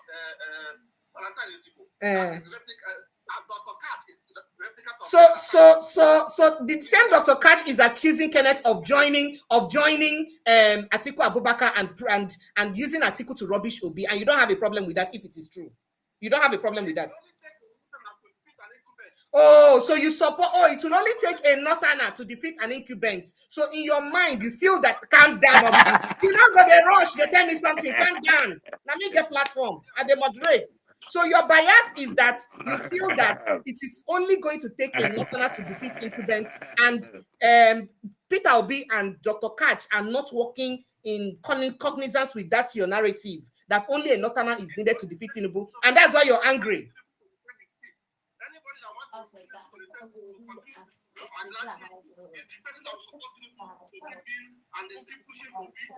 So the only reason why make you hate Dr. Katch now saying no follow you support a northerner to defeat to come out and to get office.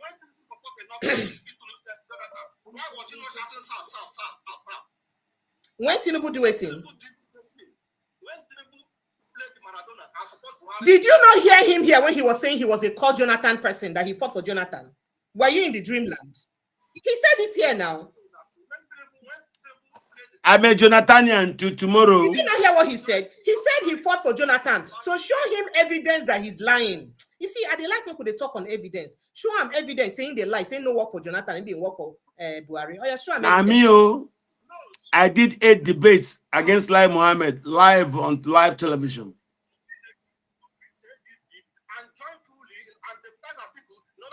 So your only problem is that Peter Obi is not deputizing Atiku. That's why you feel that Peter Obi is rubbish. All right, I have to let you go, my brother. Thank you so much.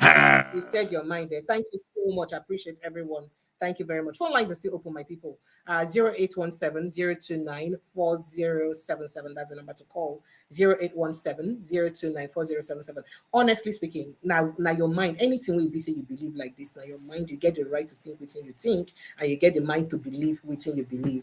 But no can lay false witness. And you know, go come the platform, come the chat, only your own voice in 1 year. You know, yeah, another person's voice. And when you make allegation, it will give us evidence to the allegation now, so that we serve, you will give us reason to believe that allegation we make. So that we serve going to say the equation balance. Good evening and welcome. Hello, good evening. Oh dear, sorry. I think I mistakenly caught off that call. Oh dear. All right. Good evening and welcome. Hello. Okay. Oh dear. The calls then, so then just playing. Hello, good evening and welcome. Good evening. Thank you. I'm watching you. Thank you. Watching you from London, so I'm enjoying the show. Thank you. And it's quite incisive. So I'm learning so much from it.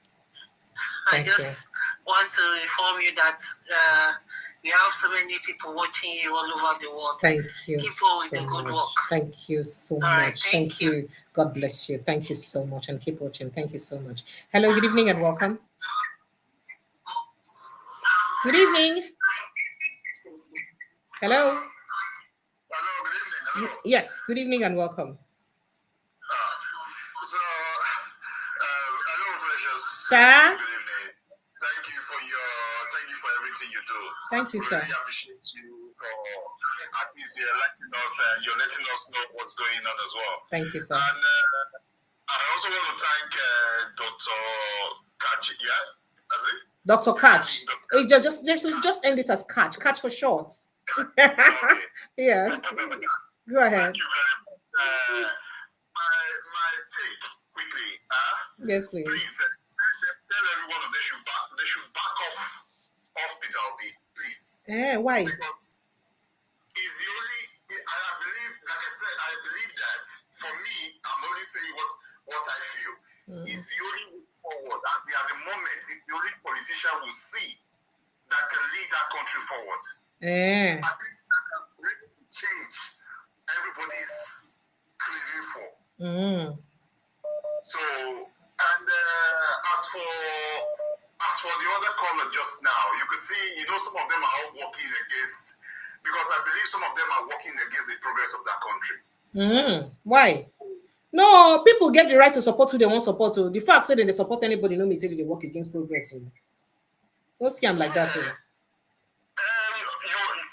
feel they're right for that angle, yes. You may be right. Everybody get the right to support who they want support. But my own thing is they not do it to the extent say they come to destroy other people's name. Or because if you want support who you want support, but now begin to tell lies against the other person or which the person not be. You will tear that person body, they put them inside. Not good. But if you want to if that person do something wrong, you say back your things with evidence. Say yes, you did sure of what you did, but not just sit down. Just maybe as you think for your head, say, or say somebody just come talk, say this person do so, this person do so. Then you begin you come just as okay, you scatter the person name. And that one not good.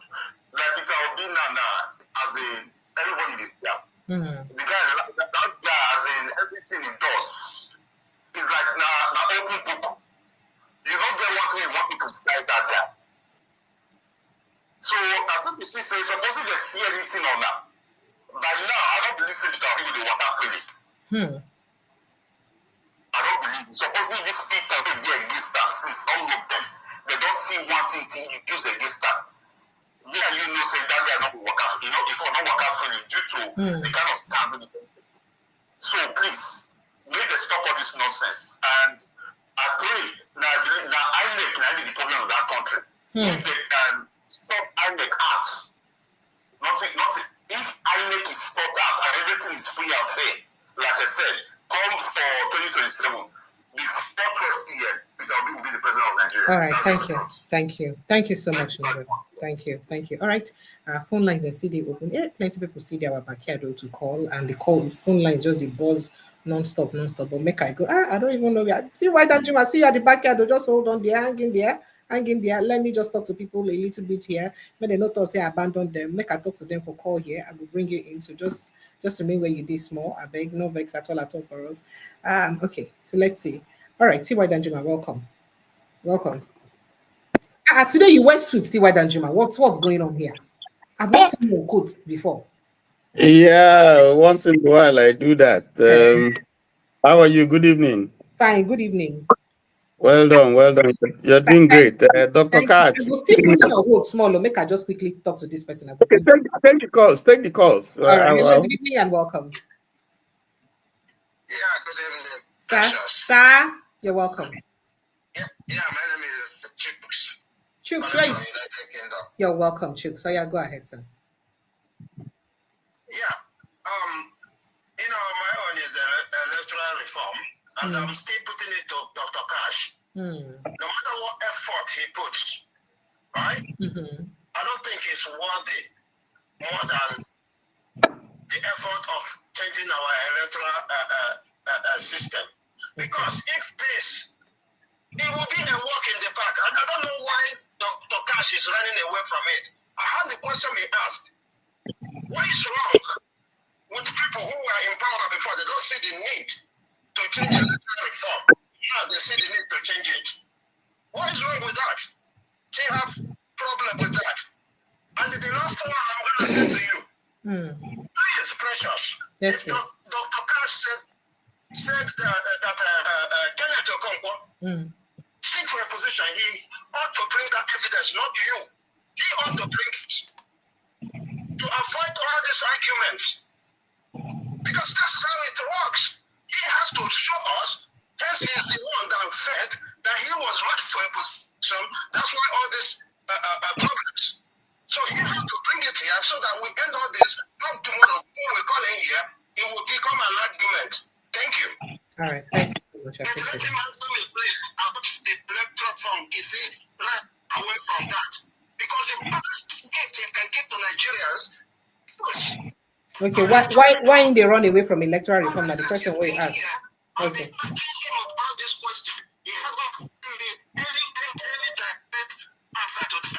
Your network don't go bad. You don't go bad. All right. Thank you so much. Hello. Good evening and welcome. Good evening. Your network no good though. You did hear me? Yes, let me reduce the volume of the thing. Beg reduce and quencham finally, sir. Can you hear me now? All right, go ahead, sir. Okay, like I said, my name is Andrew. I'm calling from London. You're welcome, Mr. Andrew. Thank you. I'm from United States, and we happen to be one of those that really work for obedience. Okay. Like Dr. has said rightly on that video, I watched you when he said we are obedient. We're not Labour Party. That is correct. I'm obedient. Today I'm still obedient. I've never been part of Labour Party. With Kenneth Okonkwo, he's a gentleman I like so much when he was Peter Obi, and he's a good orator. He was really talking during the talk. But I think I also agree with Doctor when he said that he do not really understand the dynamics of politics. He's a baby politician because the way the speed at which he jumped, I think he should have been patient. Because at the end of the day, you just jump, and the next thing is you just start attacking people. Are you saying he doesn't have the right to jump to any other party? Everybody get right to jump. He has the right to jump. But Peter B has not offended you. He said Peter B offender now. You don't get any time when you not say Peter B no offender. Yeah, but it did not stop you from jumping. It didn't stop you. So, like when I listened to Katch that he wanted to contest for an office in the Labour Party, and I watched his interview where he was accusing Peter B that Peter B is like he did not stand his ground. I watched his interview, and I can only just relate it to what Dr. Katch has said here. That when you say that Peter B is not man enough, he did not put his foot on the ground. What are you talking about? What did you want us to do?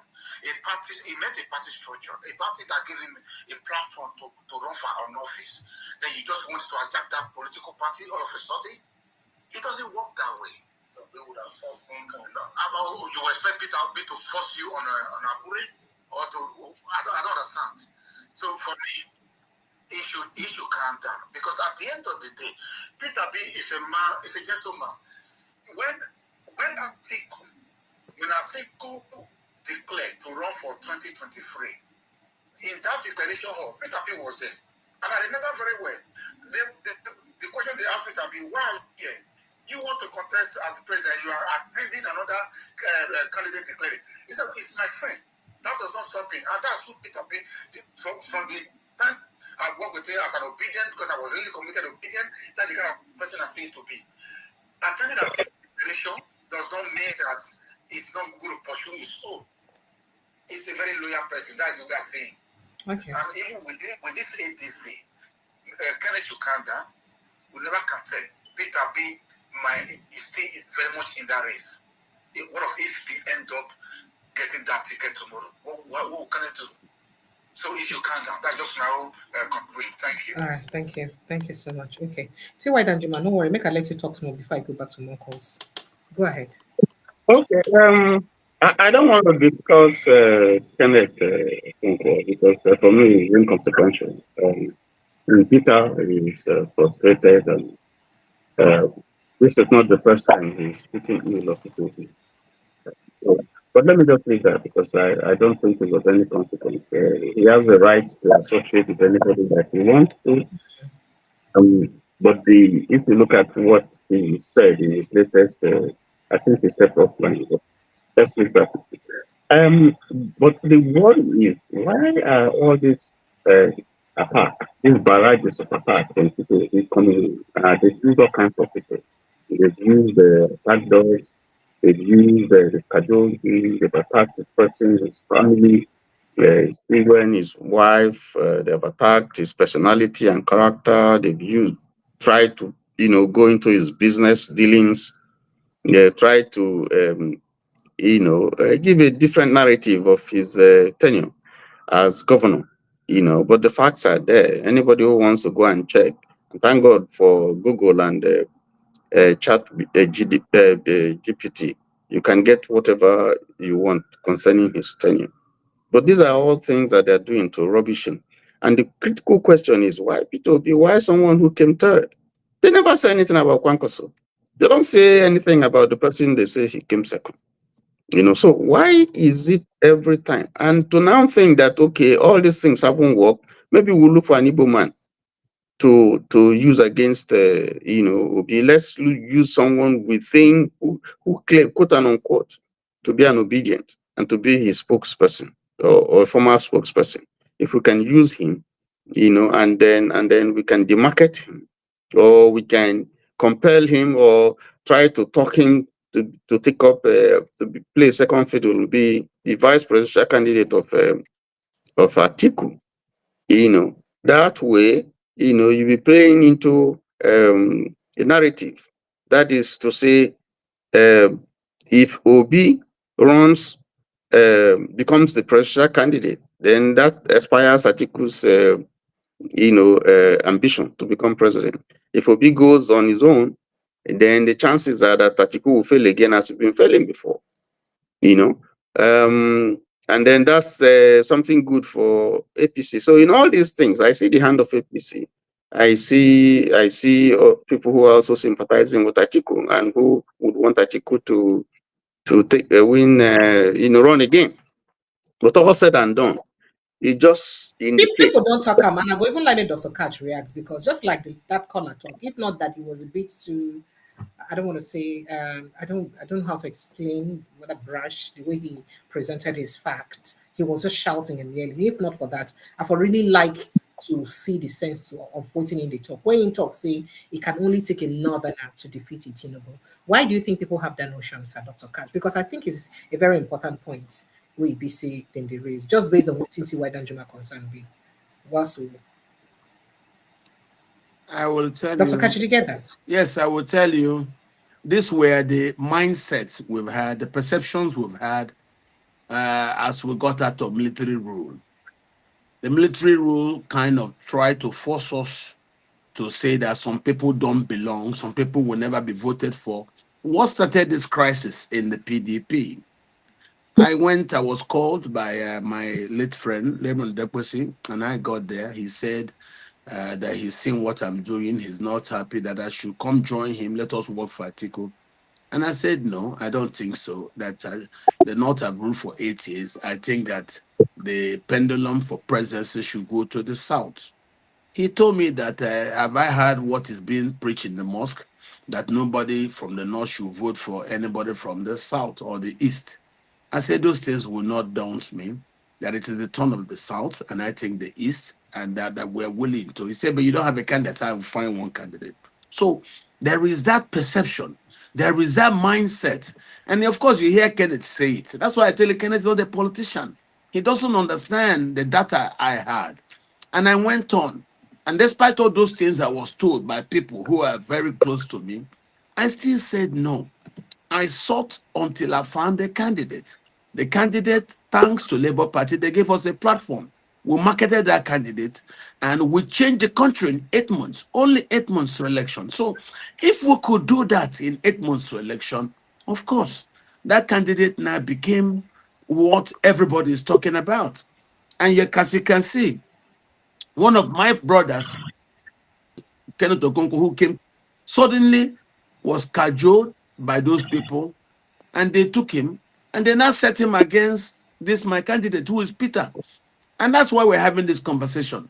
Kenneth, go work with who you have met new. Sure, you say only a northerner can win. Good, go work for him.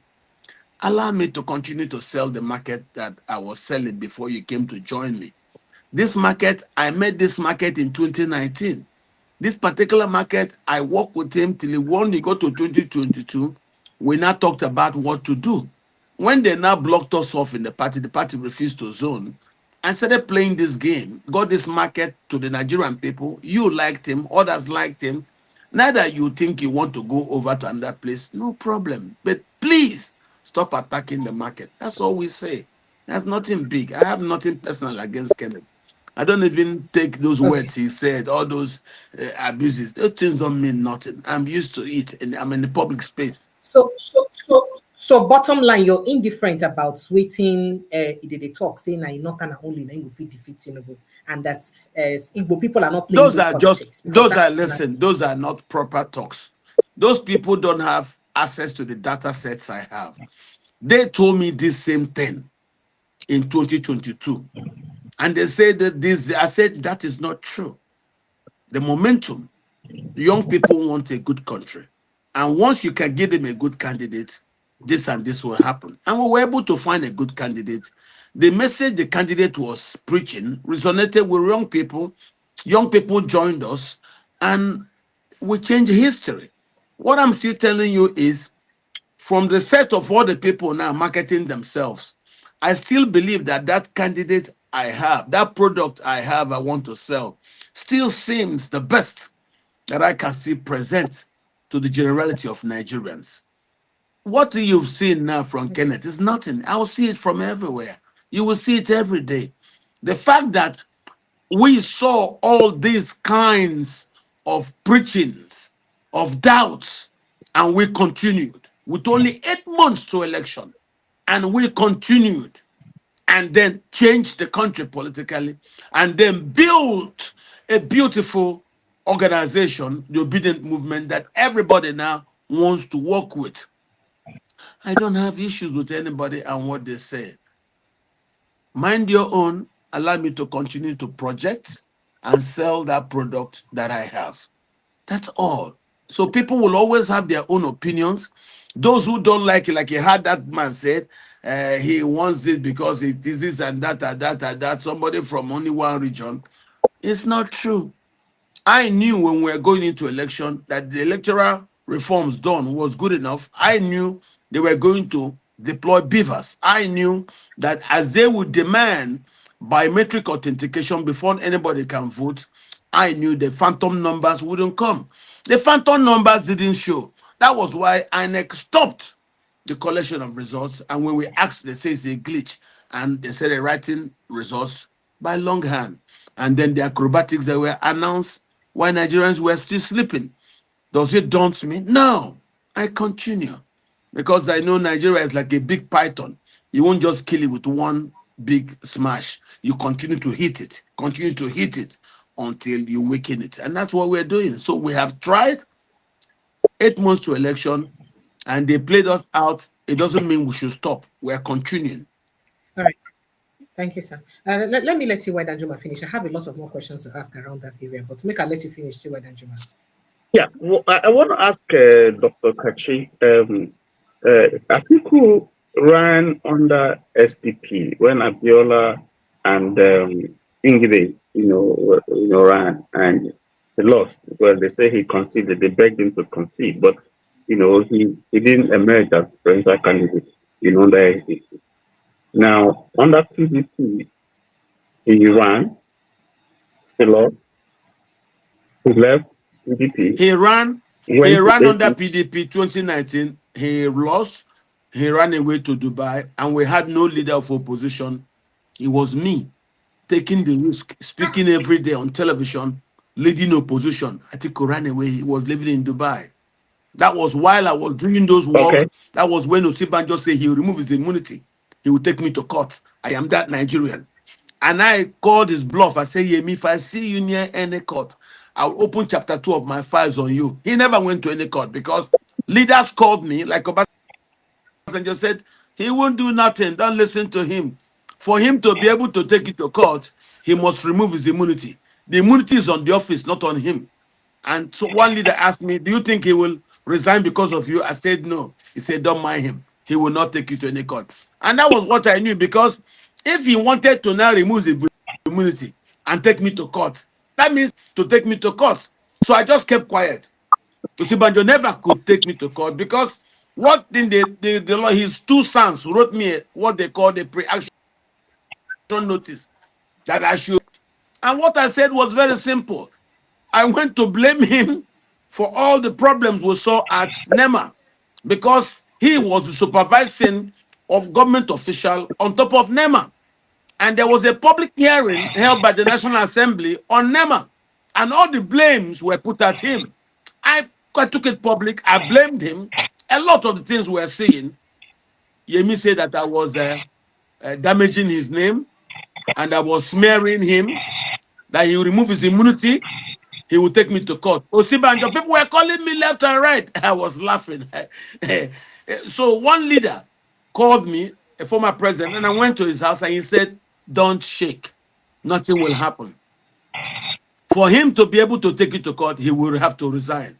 The immunity is not on him as a person. The immunity is on the office. So I now understood, for him to be able to take me to court, Osibanjo will have to resign. Osibanjo, when I was asked, you think he will resign? I said, no, he never resigned. He never took me to office. That's what you hear him saying, that he went to tell President Buhari that somebody damaged his name and he wanted to take the person to court. And Buhari was laughing. He said, you want to go to court? What about me? They even set me up a wife. They married my wife to me. They even fixed the day I will come to the Central Mosque and marry. I'm ignoring it, and you say you want to go to court on your own. Okay. So that he will do. Okay, let me ask my question, and then so I can step aside because I get there. What I wanted to ask Dr. Katch, I was just saying that Atiku had moved from, had run under SDP, he didn't succeed, went or ran under PDP, he didn't. Not say he run under. For those who, I am used to this kind of issues. Don't worry me. I am a political. Your network is bad, sir. Your network is frozen, sir. Yeah, whatever network is, we are still Nigerians. Network is back. It will be good. So what I'm trying to say is, I'm a politician and I understand the processes. You know, if somebody talks crap about me, it doesn't mean nothing because I can give shit and I can take shit, so I don't mind. But I've been in this process for a very long time. And there are things that don't move me and I know how to calculate properly. So as I was saying, when Osibanjo threatened me, I didn't shake. Nothing shakes me in this business. I know the business very well and I understood it properly. So before I got a candidate to say they will run, I knew what I was doing. And the candidate ran and he won. That's why everybody is afraid of him today. All right, so let's see why quickly ask his questions, because I get a lot of follow-up questions based on what we talk to ask you. Go ahead, Tiwa Danjuma, please. Dr. Katch, my question is, having moved from SDP to PDP, you know, contested all through to APC, his friend Bola helped him, and then came back to APC and came back to PDP. From ACN. And now from ACN, in he came to PDP from ACN. From ACN, yes. So what is it that he has now that gives him the optimism that if he runs again, if assuming he wins under ADC, that he will succeed? That's my question. Well, what I know, if you ask me, Atiku is working with General Gusau. General Lee Gusau is one of those who do not think that some of us from the South should be allowed access to the presidency. So he is General Gusau's proxy. General Basanjo thinks that the Igbo should be allowed access to presidency. General Danjuma thinks the same, but General Gusau doesn't think so. So his proxy, Atiku, is the person he keeps sending there to make sure he doesn't allow. If not, everybody in the South, in the North, agrees that the presidency should in the South till 2031. So why, without Atiku, and this is acrobatic, Peter Obi will be president today. If he had respected zoning and we had run with Peter, PDP wouldn't be a divided house. So now you can see us working again. His strategy for winning is to poach our people. Now he has poached Kenneth, and Kenneth has gone there. Kenneth's first job is to start abusing Peter. And that's why we're telling him, please leave Peter alone. Face your new Oga, Atiku. Leave us, let us do what we're doing with Peter. This one Now, girl, where we want make people marry. No spoil the name of the girl before we see husband for her. All right, sir. I beg, So, let it alone. is that all your questions, Benjamin? Yes, I can leave. So, thank you so much.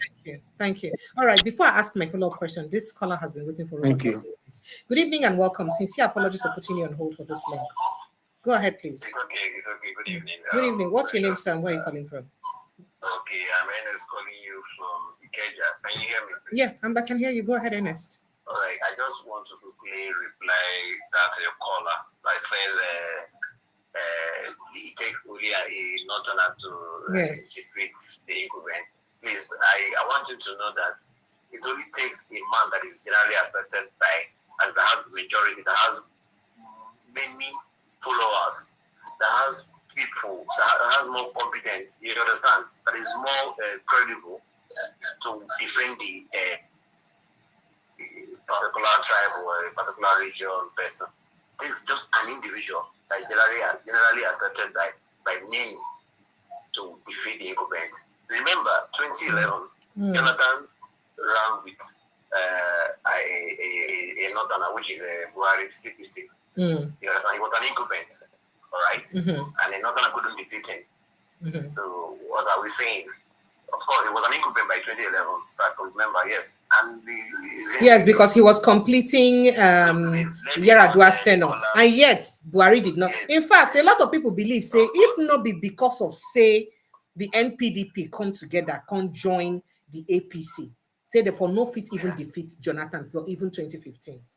A lot of people believe that. Now, waiting people they believe. Exactly. So it was that. So now you say you don't believe this narration when they talk, say it only takes a northerner to defeat Tinubu. You don't believe the narration. Why you not believe her? Now because of say a northerner Peter the northerner Atiku contest for 2023, yet they defeat Tinubu. Now waiting make you believe like that. See, what I'm saying is I don't even believe anything by tribe or region or whatsoever. What I believe is only an individual that they prefer, that people like. Do you understand?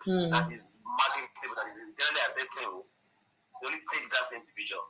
So whether the person from north, south, or east, the only individual people support now you go fit win the election. It's not about tribe or whatever this region. It's about that person. Thank who you. is competent enough, who has no criminal record. All right. Of course, those are the people who want change. People want the people that can lead them well.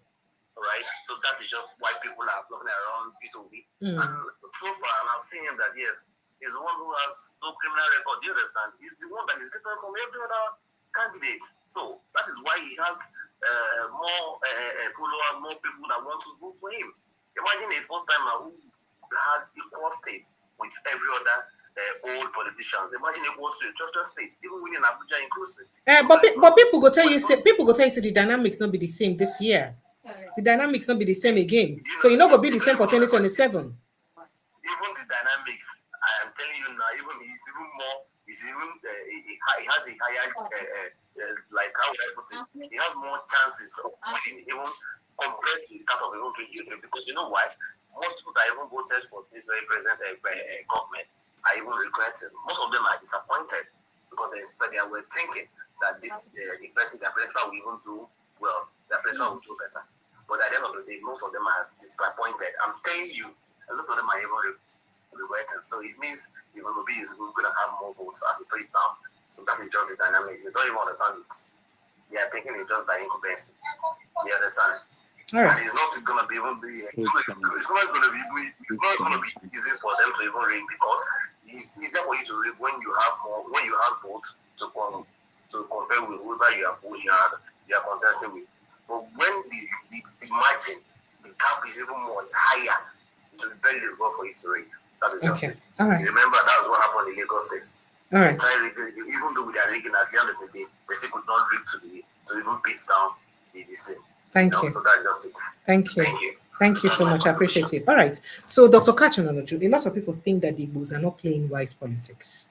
Say on a suppose align, say on a no, say only Peter Obi no get within the take as an individual to win the election if he no align with others. Why is it difficult for him to align with others to win the election? Some people have said it in this platform, that you're deceiving the Igbos so that they will not benefit from governments. because say nobody will agree votes the Igbo man only. So that the best way for him, the closest way for an Igbo man to be president is by being Atiku's vice. I'd like to take your reaction to that. That is somebody's, making somebody a vice president in Nigeria is like donating your son to the church. You go and serve, and then you put in your mind is going to serve. A VP has no say. Today, Alhaji Shetima is vice president of Nigeria, and his state is half occupied by Boko Haram. What is the gain in it? What improvement has VP brought to Borno State? Nothing. The man himself might personally be aggrandized, makes advantage, makes money. But what advantage has Borno State gotten that Shetima area? Nothing. Nothing. It brings no advantage. Once you're VP, the first thing that happens, if the presidency is a very old man, say he's a man of up to 80 years old, you would then see a cabal that form around that presidency. That cabal will not take charge. The first thing they will do is to appropriate the office of the vice president to themselves, knock the vice president off. And then, so why would you want to subject your person to such a position? You saw how Sibanjo suffered. Is it the same thing not happening to Shetima now? So forget about that. The right thing is go for the presidency. And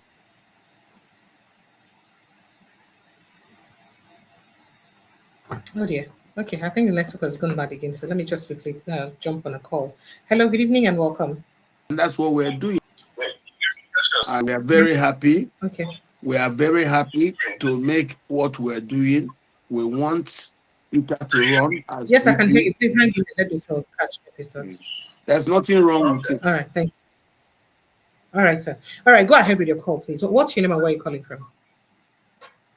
Okay, my name is Frank. I'm calling from US. You're welcome. Go ahead, please. I have just You have just what? You have just what? Hello? Can you hear me? You're dropping your call. Go ahead, please. I'm waiting for you to talk. Okay, I have just a few questions to ask Dr. Katch. All right, so go ahead. My name is Frank. I'm calling from the US. Frank, you're welcome. Just go ahead with your question. Yeah. Dr. Katch, He can hear you. good morning. I've been listening. Go ahead. Can you hear me? Yes, I can He hear can you. hear you. Go I can ahead. hear you very well.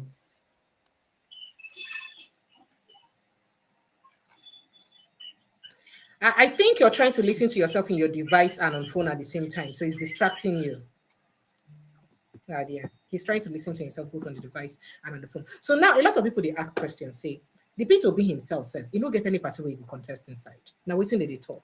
Now, people feel that Peter Obi, they play politics of convenience, where it be say, he don't only go where maybe he won't make them give a ticket on a platter. He don't want to play internal politics. He don't want competition. He just want make them give a tickets. He not ready to play the games or the politics where they, inside internal politics. He don't want to do it. He just want make them give a tickets. That is not true. Maybe That is not true. That is not true. That's what's there. So people said if he wanted internal politics, for instance, he would have stayed back and played the politics in Labour Party. One, or he would have gone to an ADC and played internal politics with them instead of wanting votes ordinarily. And then others can say, as a matter of fact, as it stands now, because of his style of politics, say he no really gets any party to contest. And what does that mean for 2027 for him? One, your words are not true. One, Labour Party is good. Our behaviors in regards to Labour Party is based on our experience. We think what can fight as an opposition platform is a unified platform.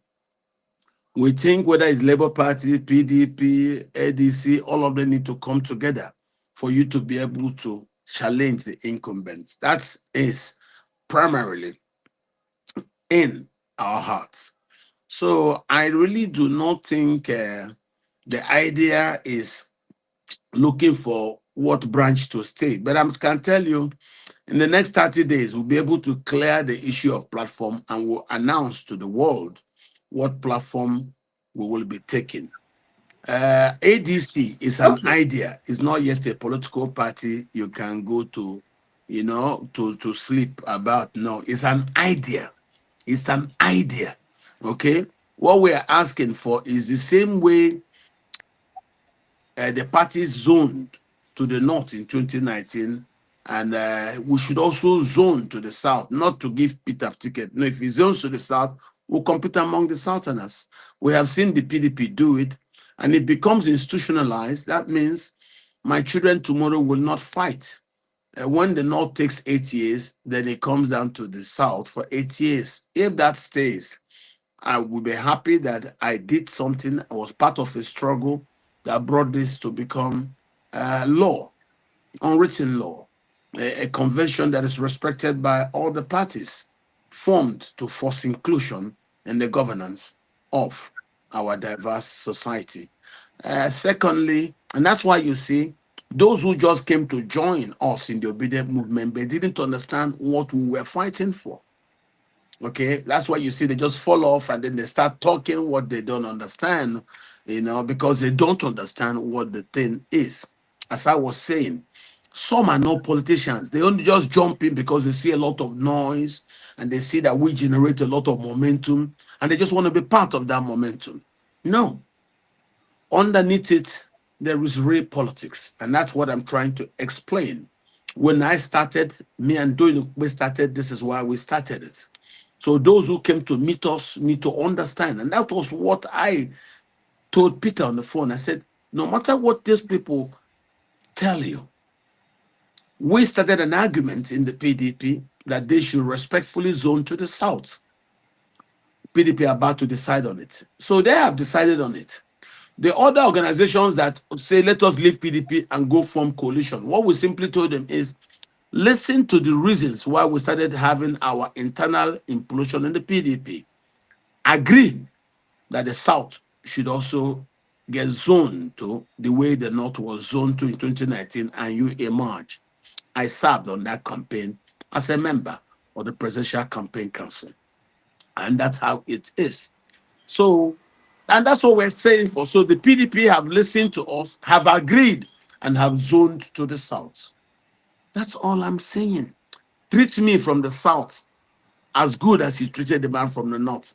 Inclusion. That's all I'm saying. So those who just jump in, who are not politicians, who don't know why we're having the argument and the reason why we're forming the movement, they could just jump in and jump out because they think it's convenient to just, enjoy the motions. No. Behind the motion, there is an intellectual argument beneath it. And that's why I say they make noise without depth. They don't have depth. They're not politicians. They just think it's some kind of plaything to be enjoyed. No. There are internal intellectual arguments that actually gave rise to the formation of that movement. So when you speak to the leaders of the movement, they will explain why when Peter went to talk to the people in the ADC, we reminded them, if you are willing to zone, then we will work with you.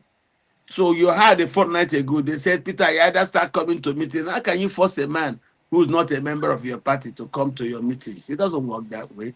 We agreed what you're doing is an idea. But that idea will become palatable and acceptable to us if it does this and does this and does that. That will now protect inclusion of our people in this process. And they have not done.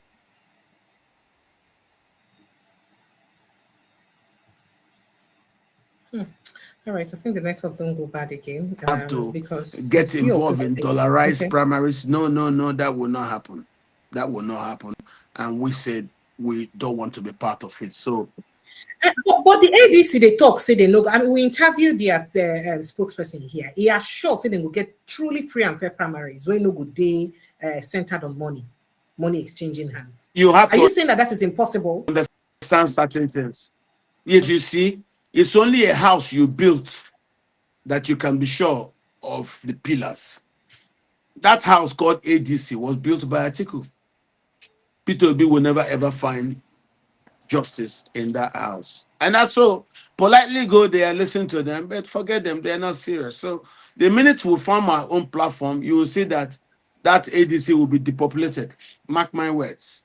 The minute we announce a platform, Peter Obi announces a platform, the ADC will simply depopulated and it will be what it is being for. So do you think that Peter Obi gets within it take to win the election without joining hands with other politicians? Because the people who make up the ADC now big politician or political wigs across the country. So you think Peter Obi get the clout by himself to use win election without the help of all these people? What I can assure the country is that we will double up on our efforts. If we could change the political story of this country in only 8 months, now we have 2 years. In 8 months, we didn't have time to negotiate. By the time we started in 8 months, people have already taken parties. Today, we will have time to negotiate power. We'll have time to talk to people. We can do, if we did those things in 8 months, be rest assured that we will do better, we will do more in 2 years. There's no two ways about it. I'm a very optimistic person. Okay? All right. So another narrative now say why say Peter Obi, if Peter Obi refuses to join the coalition, in fact, it's even better for him to resign, because without the coalition, it's as good as just dashing Tinubu the victory of the election. Because once he's in the ballots and any other person from the north, whether Atiku or someone else from ADC, the coalition is in the ballot and Tinubu is in the ballot, it makes an easy win for Tinubu. Do you agree with that? So the FIFA people they talk. I don't know about it. This. Okay, sir.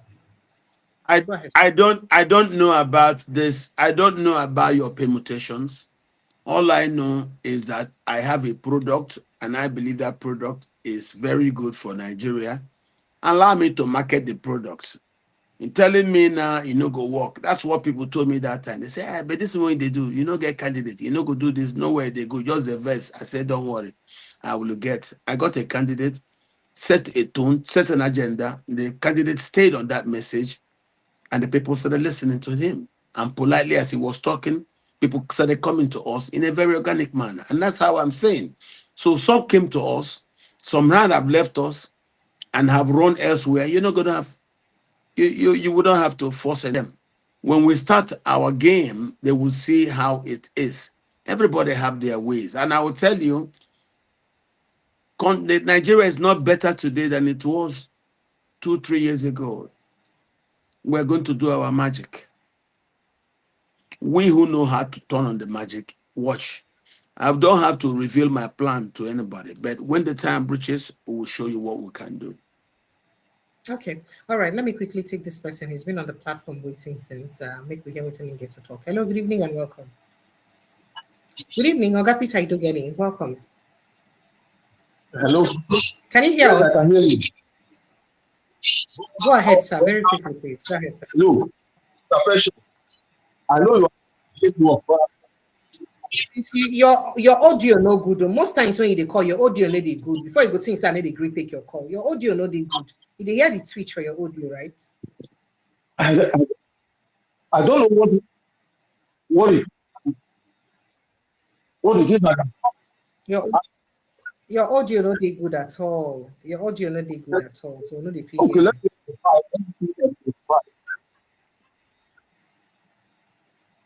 we need to hear you, Oga.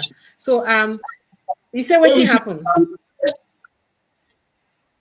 No, we can't hear you. We can't take this call. We can't hear you. Now, a lot of people they ask a lot of things, you know, but because of that in way Peter we talk about qualifications and all that, people they talk say why President Bola Tinubu qualification will be an issue.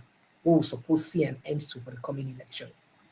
Why in track record and in history, no be something we're supposed to speak to about the election, instead of us to focus on Peter Obi, whether I get a political party to contest with or not. Do you think that should be an issue of discussion and something INEC supposed to do something about? You have to reform the INEC first before asking INEC to do anything. The current INEC, we don't see them finish. I don't see anything new you can see in INEC if you do not reform the Electoral Act. A reformation of the Electoral Act also will impact reforms internally at INEC. If we're not willing to do these things, I don't. Oh dear. Okay. I see your Really messages. think This network. yes, the network can be challenging. I understand, but as I'm trying to tell you, Apologies. yes, you cannot expect something new if you continue to do the same thing that you have been doing. I believe so. So I think we will need to change our electoral laws.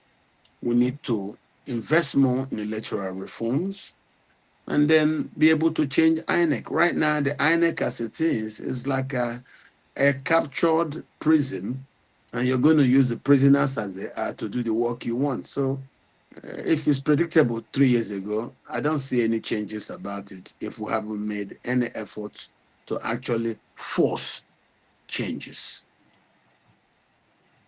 Okay.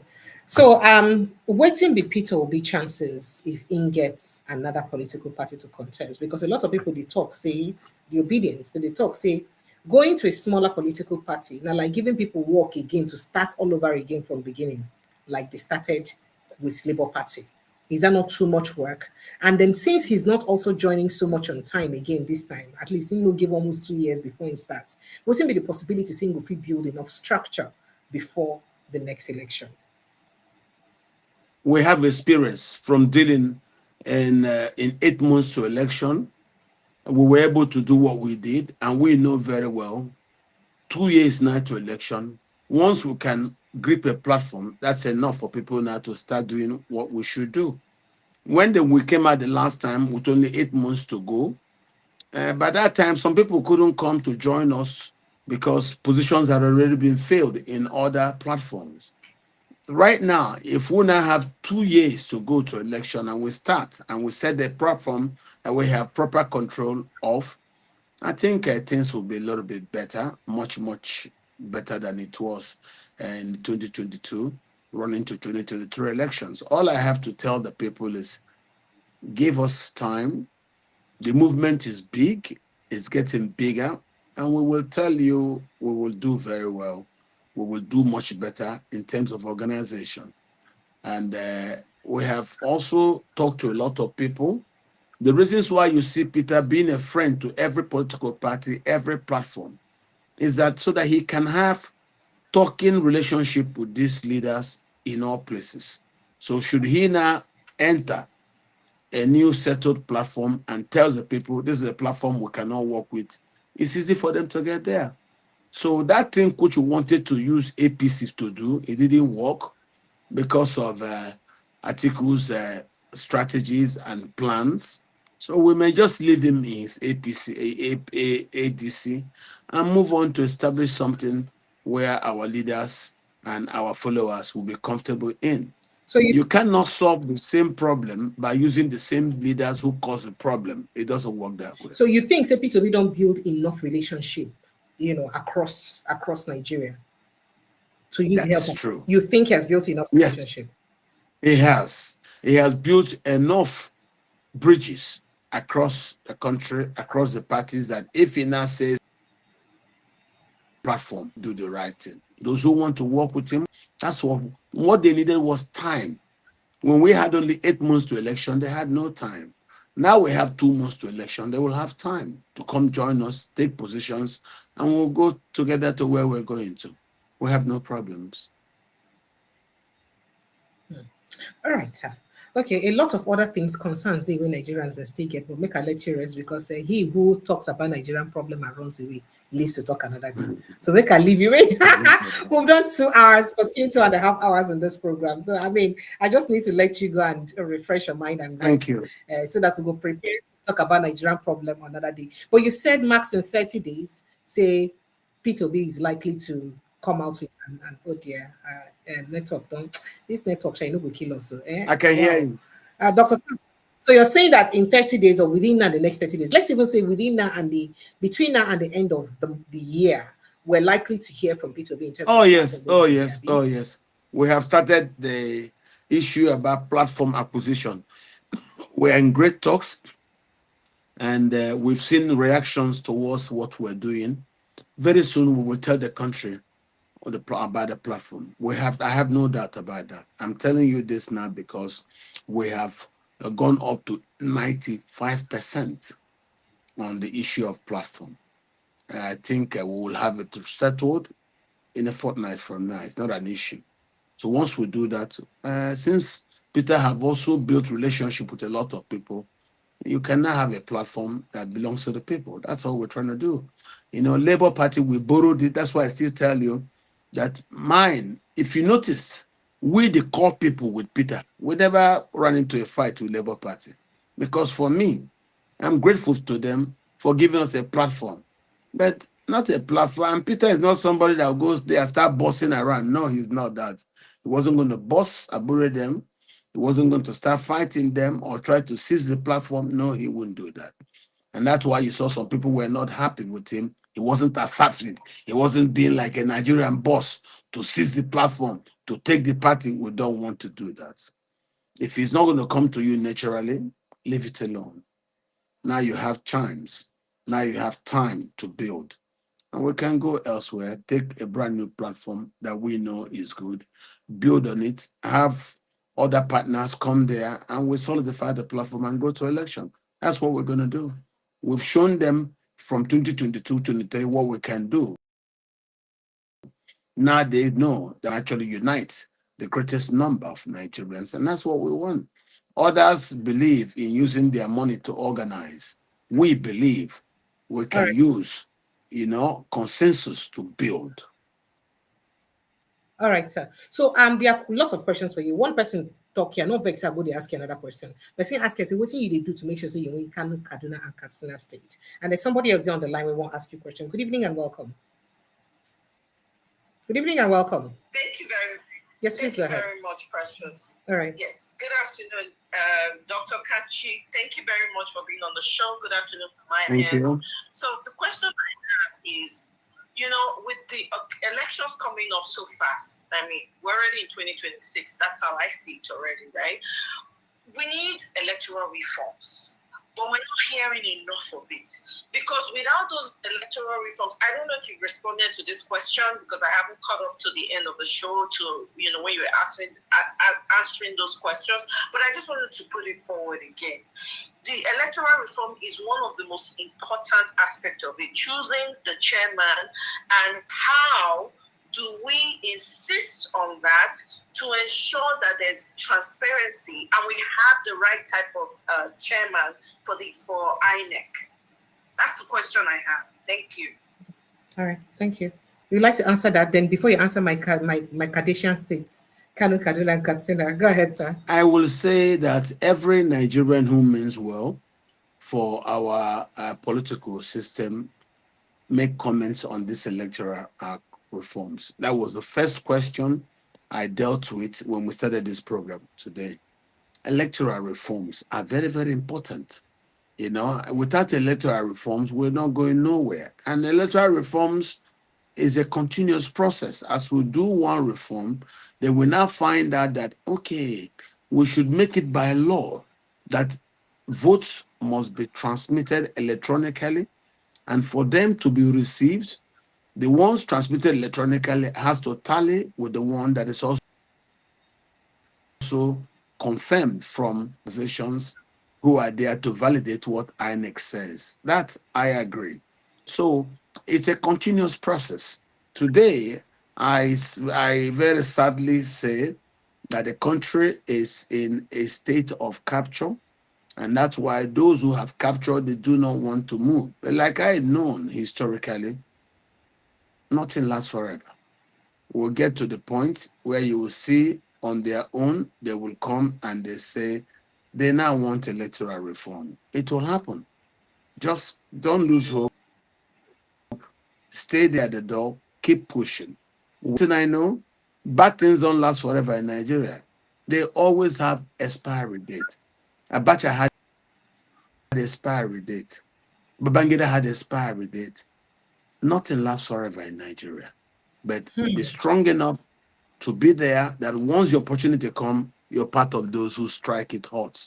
When you strike it, strike the metal when it's still hot, you will get the shape that you seek. All I Okay. can say, let's keep pushing. Keep All pushing. right. Don't All right. give up. All right. So, how do you intend to win the three big northern states? Kano, Kaduna, Good. Katsina. Especially as Kwankwo Well, won't go APC now because I'm very serious concern with that. I know saying Kano, Kaduna, Katsina. Katsina. As you know, you can see we did very well in Kaduna the other time. And the places like Katsina were currently captured by bandits. Part of the reason. There are places where politicians will make sure bandits will hold territory for them on the days of election. Due to the bandits' grip of the territory, they just stay there and write result. That's part of the reason you saw I've been consistent in attacking the Fulani militias, ethnic cleansing, genocide across the country, because they use those militia actions to seize territory. And when it is time for elections in those territories, they just write results because they have control over those territories held down for them by terrorists. So don't be surprised when they talk about negotiations. These politicians will be insisting on accommodation for terrorists because they have advantage supporting the terrorists. This is part of the problem of Nigeria. Every time you see politicians in charge of protecting terrorists who seize any enclave, any swat of land, it is because they use those people at elections to determine the electoral outcomes of votes in those areas. That is the truth. So we you are they talk say the fighting. reason they make them they weak in making noise about the terrorists then are because of say that they use them for election. Yes, a lot of the politicians use them for electoral purposes. That is the truth. As for how we're going to win, we have our strategies. We don't show it to everybody. The reason why we won in Plateau, won in Benue, won in Taraba, that to our hearts. We will simply double the efforts going into the next election. We have our game and we know how to win. We've won there before, we'll win again in North Central. All right. Thank you so much, sir. Thank you. This time around, thank you again. And I'm sure that is it for today. I appreciate you. Thank you so much. As the answer us anytime we don't call you. To sit down for 2.5 hours, sit down, they talk with us, no be small thing. I appreciate you. Thank you so much. Looking forward to also hearing from you at the soonest possible time, hopefully. Thank you. Thank you very much for having me. I also thank your audience and do tell them I'm grateful. You take my time, and I will never ever shy away from coming to interact with you people. All of us own this country, and we must to join hands together in making it a better country, a more conducive place for us and for our children going forward. Thank you all. Thank you. Thank you. Thank you so much, sir. Thank you. All right. Nigeria, I see all your messages. I see your thoughts, your reactions. I see all the messages that you drop, but I just have to draw the curtain here. It's 2.5 hours already into the show. And I won't make her continue to talk till I faint. Now, he who worries and talks about Nigerian problem and runs away should live to worry another day. So let me just pack my load for today. I'll see you guys tomorrow. Remember, protect your mental health because wahala may be finished at all. Thank you to everyone who's made the day excellent as it is. Thank you for your contribution. Thank you for your thoughts and reactions. Thank you for your calls, your messages. I appreciate it. And for those of us where we get small argument, don't worry. We fight to break up to make up. Don't worry yourself. It is. But when you call, don't carry ginger. If you carry ginger, you increase my ginger. You see, I feed off your energy. So if you carry energy come, you go triple my energy. Me self go double my energy. But it's all win-win and it's all love because waiting all of us to find that the growth and development of our nation. Because I'm not sure say if we don't want the growth of this country, all of us will come together here. We not go come together. Now because say we want make this country move forward, then make we come together. They listen to the rubbish all of us they talk until the country finally good. And we hope say one day this talk them will bring results. At the meantime, this not be DSTV, not be Go TV, not be anything TV. So kindly click on the subscription button, subscribe, like, share this post, follow us like your village people now. Wait till they wait for. Follow us like your village people. I love on a plenty. I will see on again tomorrow evening, God willing. Protect your mental health because it is very important.